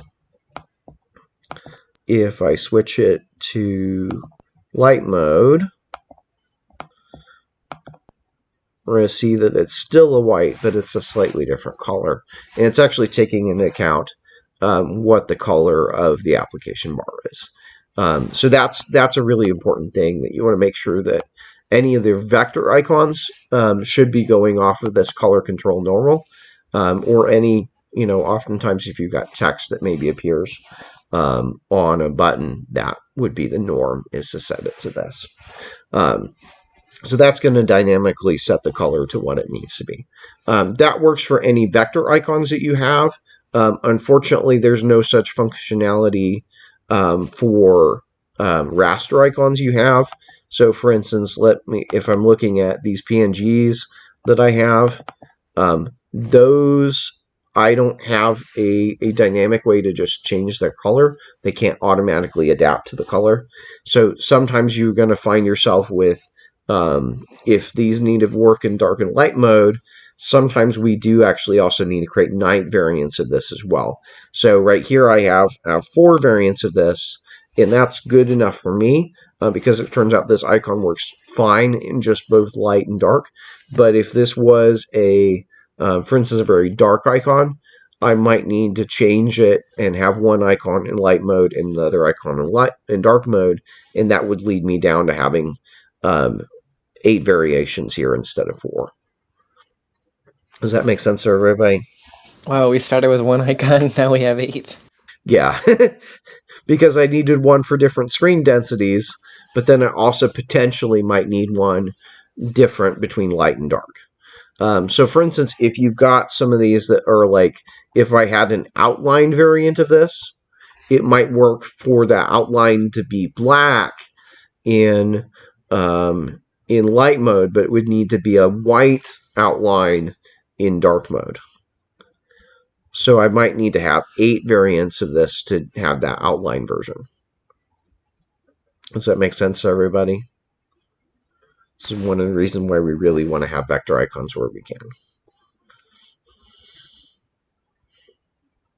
because it can dynamically just change those things for us. Also, an important setting at ATR color background. This will give you I think that this can actually just be ATR color background. Anyway, this one is will give you the background color of the screen. So these are all very helpful as ways of getting the color that's currently being used or appropriate for the theme, rather than explicitly setting things to white or black, because that's a common mistake. Is people will or developers will go through and will set, hey, I'm specifically going to make this black, or I'm going to specifically make that white, and it might be okay in light or dark, but it won't be good in both. And so using these instead will make that work in both sides. So a lot of this is already baked in, where a lot of the stuff should already work in dark and light. You'll want to definitely test those things through going through your app. Let's go ahead and take a quick 10-minute break, because I've already talked quite a bit here since our last break. There's one thing I want to follow up with that I mentioned kind of before going on break, that I want to kind of take a little more note to. I think I said originally that, okay, I've got this icon. That one's fine in terms of both dark and light mode. But if I remember right, I think I do have one icon that's going to have a problem. So if I look at my app right now at the list of movies, you'll see that I have this little running person icon. Notice that it has no color in it, right? It's just a black outline. Does everybody see that? Wait, is it So, transparent or are you saying that it's white and black? well, let's look at the icon. So that's my action icon. And it looks like this. It's a black outline with a transparent inside. So everybody see that? So the only color here is black. There's no white. So in light mode, that's fine. It looks okay. But if I switch my device over to dark mode, so now I'm in dark mode, and I come back, okay, the icon is kind of barely visible. Thankfully, it's visible because of these cards having a little bit of a gray background. If it wasn't for that gray background, it would be completely gone. So you can see how that has sort of, that's actually an icon where I need to give a different version in dark mode. Does everybody see that? Yeah, so why isn't it taking over like you said? Oh, because you have a PNG. Okay, I Because I see. have a PNG, right? If it is a vector, it just automatically works. If I have a PNG, that's where I've got to be more cautious. So that's why I said if you have like an outline, I think, Evan, you did this with the console picker. Do you have some outline versions that are PNGs? So you're probably going to run into this problem with the console picker in dark mode.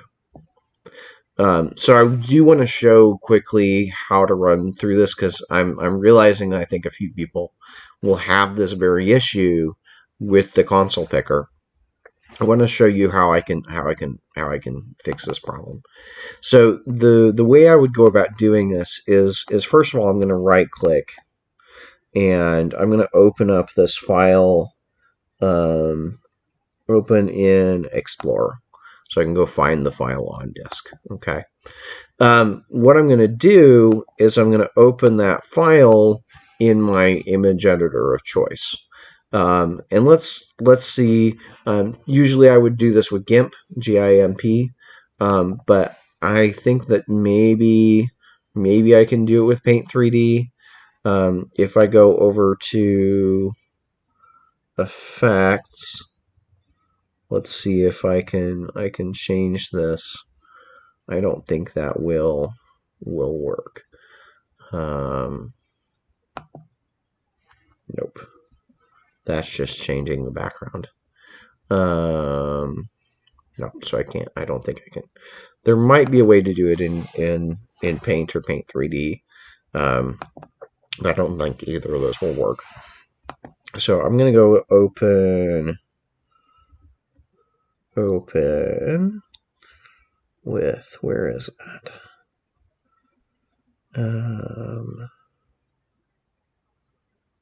I am not, there it is, open with. And I've got GIMP installed, so I'm going to use that application. You can do this with Photoshop as well. I'm doing this with GIMP because it's free. So it's a tool that you can download and use. And basically the way to fix this problem is I need to invert the icon. So anytime you've got icons like this that don't work in dark mode, usually you can just go to invert them, and that will fix the problem. You do have to, you can't do this in regular Paint because Paint doesn't understand transparency. You do need something that can understand transparency. And so if I go under filters, I got to remember where this is. Okay, so it's under colors. So colors and invert, it's right here. So I'm going to go into colors and hit invert. There's a white version of the icon. So everybody see that now? So in most image editors, it's pretty easy. You're just going to go, so for a GIMP, it's colors invert. And I know that Photoshop has this as well. It's just in a different place. So once I've got that, what I'm going to do is I'm going to save this as, and specifically I need to save it to a different folder. So right now it's in drawable XXX HDPI because this is a high DPI version. I need to actually move this to a different folder, which should be a night variation of that. Now, I think if I go back to here, it may be easier to create that folder first. So maybe go up to, now I'll just do that through Photoshop, or sorry, through GIMP. So I'll save as, oh no, save as is going to save it as an XCF. I don't want to do that. I want to do export as, because I want to export it as a PNG. I need to keep the same name. I just need to send it to another folder.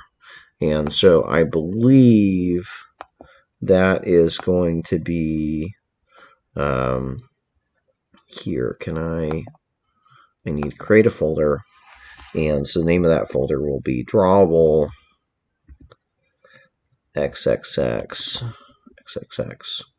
HDPI and night. Now, the order of those two qualifiers is important. I'm not sure that I have that right, that it's night afterward, or if it's night before. But if I just exit out of here and I come back and look, now that I've made that version and I look under here 20 dp, you're going to see that there are those here now. There's a white version and a black version of those two. One thing I can do to check that the order's right is if I just try to create a new file and add those two different notations. Maybe I choose the night and say night, and I choose where is it? Screen density is what I'm looking for. Screen density. I think you're on it already, density. Oh yeah, that's it. That is it, density. An extra high. So if I look here, I actually got the order wrong. So notice that it's going to create it under drawable night XXHDPI. The order does matter. If you get the order wrong, then it actually basically ignores that file. So it does, according to this, it needs to be night first and then the density. So I just need to rename that folder. So I'm going to go into the project view and I'm going to rename this.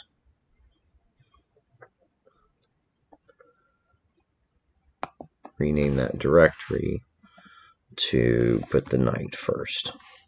So it's the night and then the density so that those work correctly. And I can come back to Android, and it should have it just flipped around this way. So I need to do that for each of these different variations. So that's where I'm going to end up with the 4 different ones. So I can go do that. I can go over here. I can open. I can go up a folder, go down to the next step down, which is 2x's. Pull that one in. Is this the...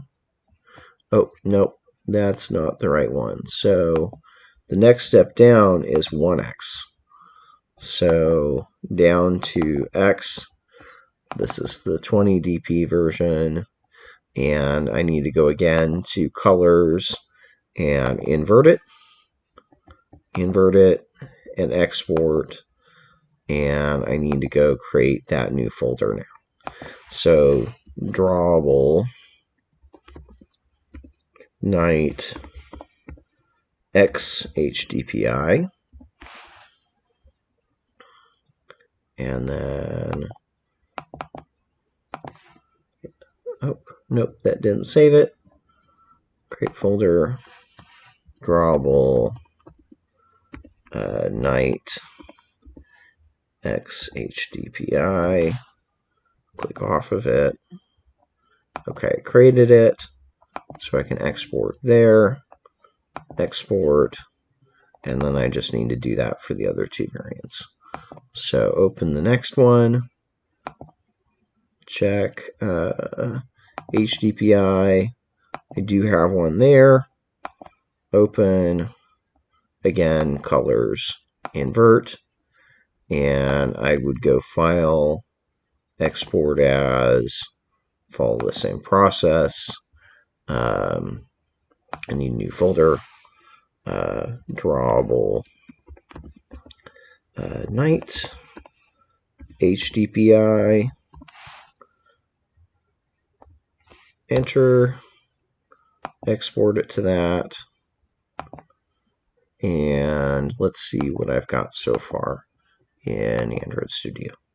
So in Android Studio, this has 3 night variations, and I have an MDPI version as well. Okay, so I need to fix that one as well. So open, go back down to medium, 20, open,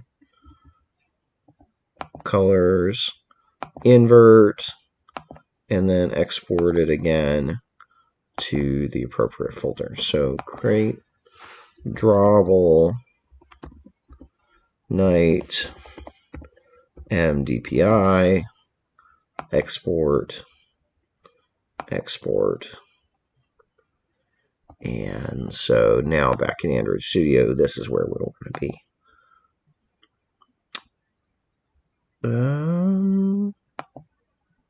Did I export one of those to the wrong place? I think I did. File, export as. Looks like I did. Create folder, drawable, night, MDPI. Looks like that last one didn't save. And so export, back to here. That worked. Okay.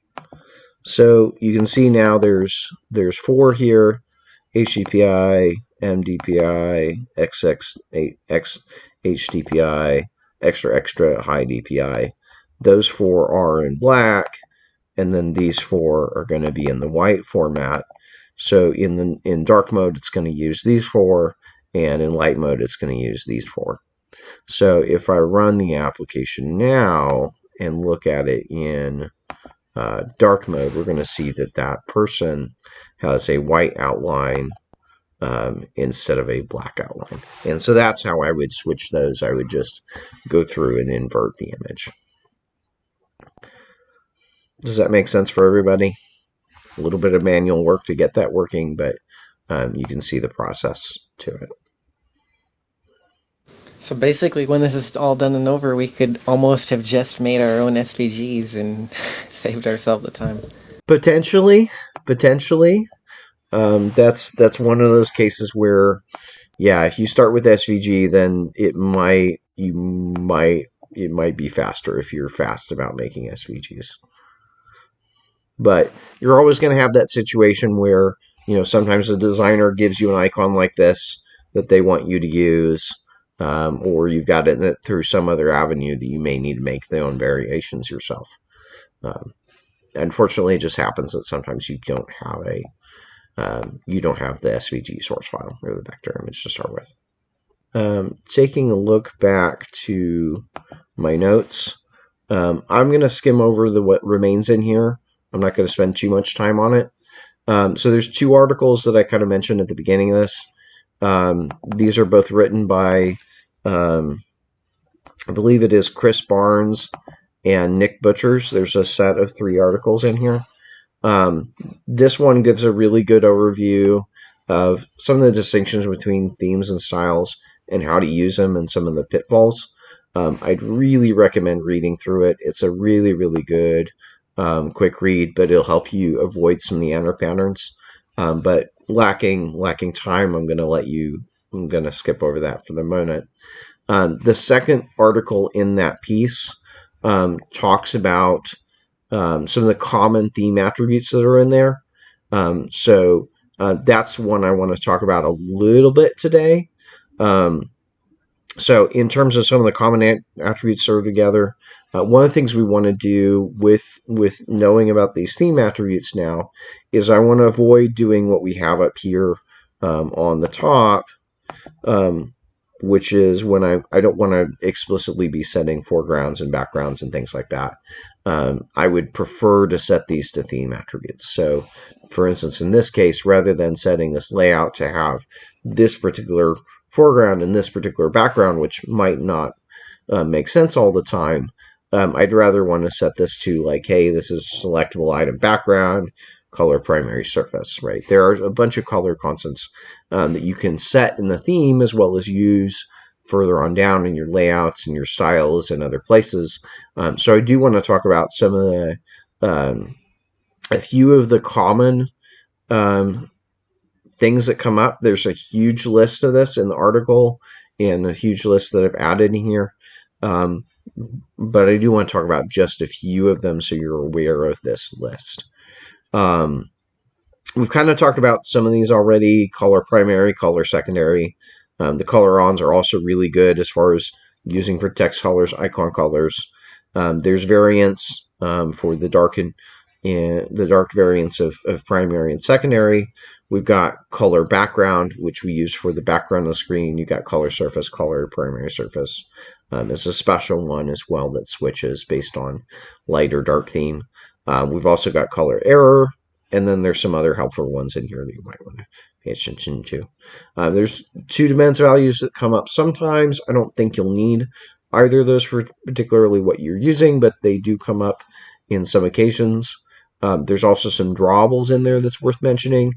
So for instance, there actually is a vertical divider image that's part of the theme, and you can use that if you need to put vertical dividers or horizontal dividers into your app. You'll get that as an image, and that's provided theme basis, so it actually already switches from dark and light, and you can customize that as you wish. But those are very helpful in terms if you're trying to put in dividers anywhere in your app, vertical or horizontal. Text appearances. Anytime we're doing styling, we'd much prefer to set that through a text appearance rather than a text size. So rather than setting text size specifically, we generally want to set text appearance, the text appearance property, to one of these sizes. You kind of can think of this in HTML. This is like the H1, the H2, H3, all the way down to H6. And then you've got subtitle 1, subtitle 2, body 1, body 2, caption button, and overline. So these styles are preferred. That will give us a limited number of typographies, kind of different fonts and font sizes that we have in our app. So it is oftentimes helpful to use these, and I would recommend switching to these over using the text size directly. Does that make sense to everybody? What this means is then you can set these through the theme instead.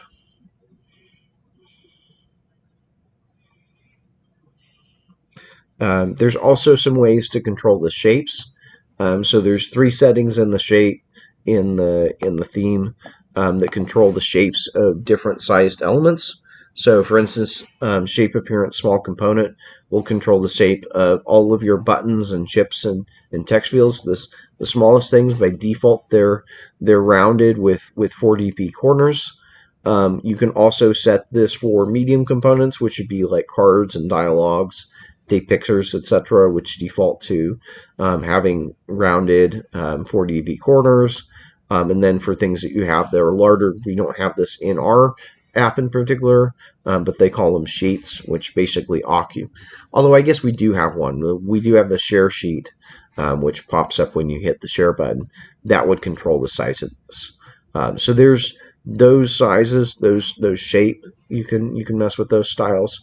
There's also some styles that affect all of the buttons in your app. So like material button style, borderless button style, material button outline style. These will affect every button in your device, in your app. So if you change any of these, then all of the buttons will change. And they're based on for different styles. So material has 3 different kinds of buttons. They have your basic your buttons like this. You've got outline button or text buttons, and you've got outline buttons. So those can have different styling. One thing to notice in this list, I didn't pay to go into it too much deep, but there are some places in this list of attributes, if you're looking through documentation, where you'll see Android, ATR foo, and sometimes it's just ATR foo. The difference being is this one's it's either in your app or in material or app compat. It's something either that's part of your app or is being built in as becoming part of your app. That's what that's going to be. This is reserved for things that are specifically already part of the Android Play platform. Where possible, you want to use these. You don't want to be doing this wherever you can. There are, and that way it's going to work with compatibility and etc. But there are some places where there is no ATR foo shorthand. You'll have to write it out this way because it's only a platform property. The thing to watch out for if you're seeing this, it may or may not work with all Android devices. So it's something you have to kind of watch out for different versions. Whereas this makes sure that it's backported to being available in older versions. It's also possible, I might mention, that you can add your own theme attributes. So there's this long list we've kind of talked about here. List actually is way longer than that. There are a whole bunch of different theme attributes that you can set. But you can also often add your own. Oftentimes that's something we run into at some point. We say, oh, I need additional colors or different styling or different things that I can put in the theme that I can use in different places. You can do that. That's going to be outside the scope of what I'm going to talk about, but it actually does come up and is something we do in most applications. We find needing custom things. Another thing to call your attention to is this talk, like I mentioned at the top. This is related to these 2 articles that we just kind of looked at. I would recommend just reading the articles directly, but this can also be a way to get some of that information where they gave a talk around what's in those articles. Cool. So that's the end of my notes. That's the end of what I wanted to talk about today. I was going to ask a question about the lab. So there aren't a whole lot of days left. Obviously, we talked about a lot of things. How much of that is in the lab? Are you expecting to put in the lab, and how much of it are you just introducing to us? Yes, there's a lot of stuff I'm introducing, and I'm not asking you to do. I will say that. So one of the things I am specifically asking you to do is to change the color scheme of your app. That's the one thing that I'm asking for sure to do. That you should be able to do fairly quickly.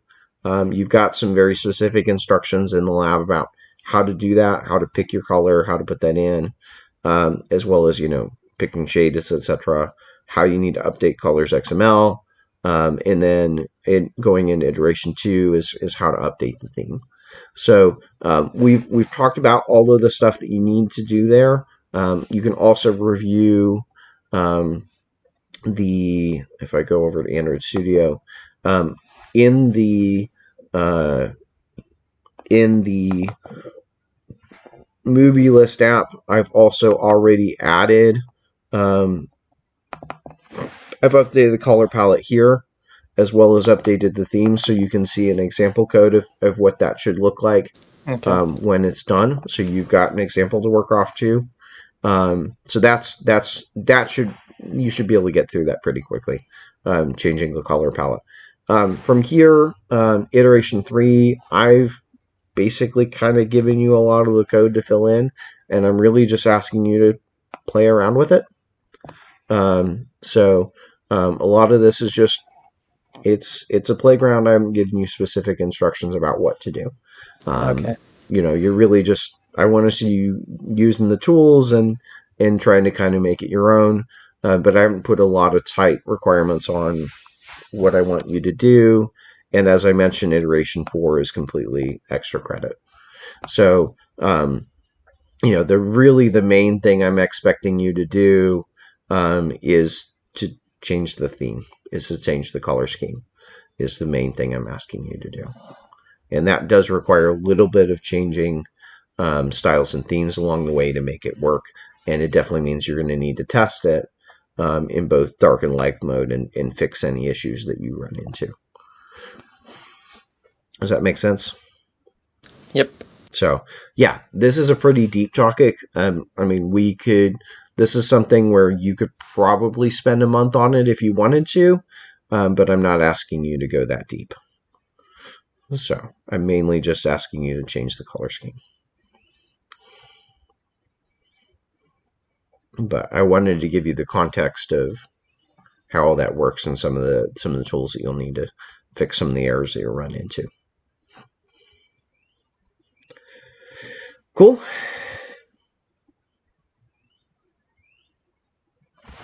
Yeah, this will take some time. Yeah. Obviously it makes sure that you're going through, all of the screens and checking that they work, both in dark mode and in light mode. And yeah, you're probably going to find some places where you've applied colors or things like that, or used icons that might not work on both sides. About the text appearance attribute that you're talking about, so that's actually something you can set on a per view basis. I saw that, and I did that a couple times. Will that effect be the same as, say, if I had set a specific view to a text color white? Will they both be treated the same way? They're both inline? They're both overriding everything else? Yes and no. So text size is one thing that so text color is one that you want to switch that over to be a style. Text appearance is one that you're actually going to want to keep.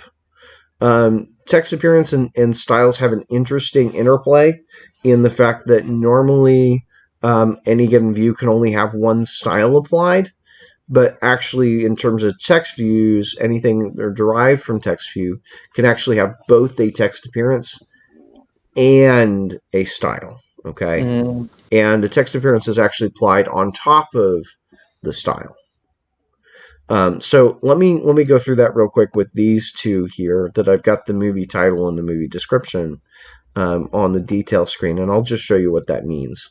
So if I go back to here, let me go to where's my layout? So movie details layout.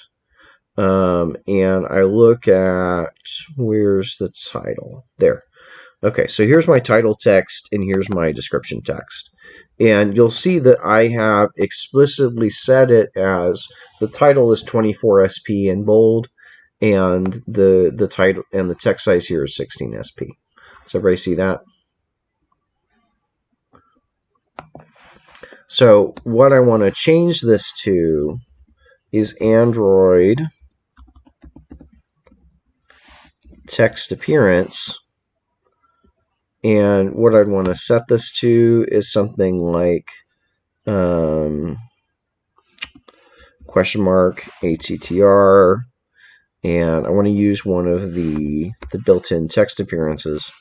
So text appearance, this would be, let's see, that'd be a header. So I could try something like headline 1, which would be the top. Headline 1 is going to set both the size and the style, both bold and text size. So I want to take both of those things off. And then for the text size here, again, I'd use the text appearance, Android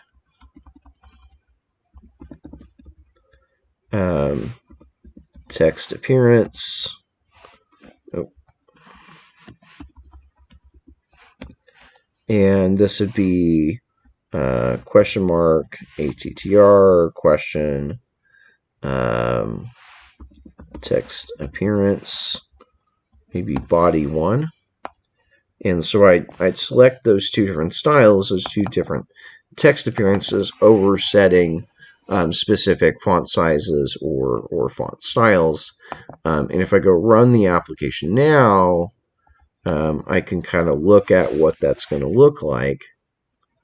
Continue as guest and go back to the detail screen, and you can see what it looks like here. Now, obviously, that's too big. That's a lot larger than when I had it. So I might want to go down even here. Might even be closer to a subtitle 1 and body 1.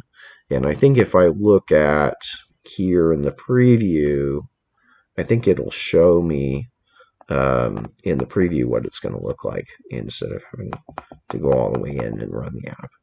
And I can see it's pretty close. It looks kind of like the subtitle 1 might be too close to body. I'll go ahead and run it and just see if the previews maybe not appearing the right way. And yeah, it is that close. So I may need to go back to a headline of some sort, just a lower headline. Text appearance. So headline 1 was this. I can go down to headline 2, headline 3, headline 4. That's about right. That's about what I was going for.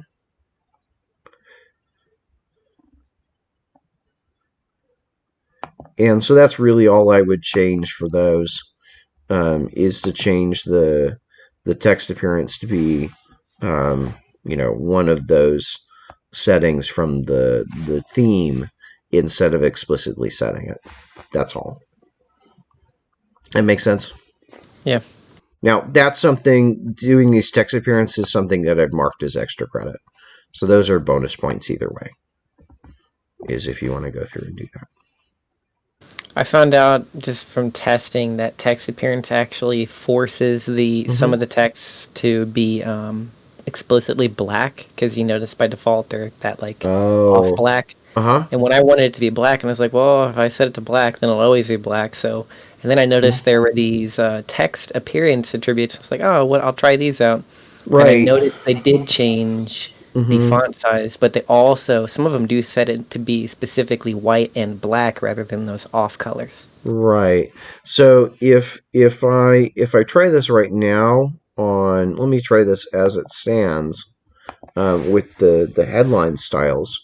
Those should change colors already. So here we can see in dark mode, it's already switched it over to white, which is fine. I can kind of see here. I can see, okay, light and dark, it's there. I think I can actually preview it here. You can switch to night and not night, and I can see that it's working. One of the things that you're kind of talking about, the workaround that you might have done is something like Android text color color black, right?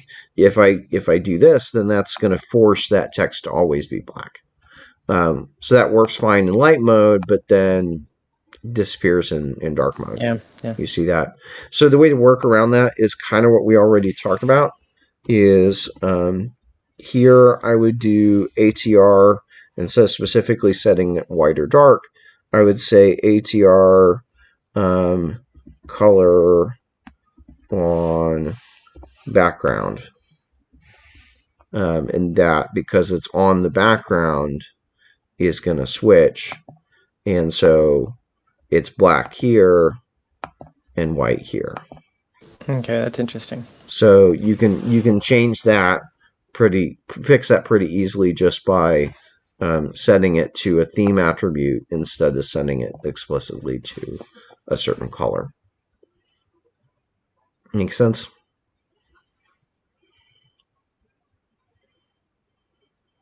Yeah, just a lot of different ways to do it. That's all. Yeah. So the main thing I'm focused on is change the colors though. Change the color scheme for light and dark, and you make sure that it works throughout the entire app with that light and dark. That's the main thing I'm asking for the lab. The rest is just, hey, try some of these tools around. But I know that you're going to be limited to how much further you can go with customizing the styles and themes. Like, I'm not expecting you to go all the way to a glass thing, for instance. That's more time than you have, for sure.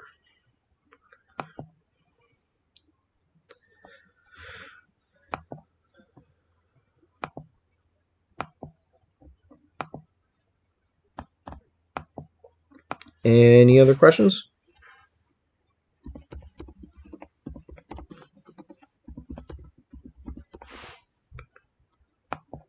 Yeah, I'm ready to get started here. Okay. All right. Again, if you have any more questions,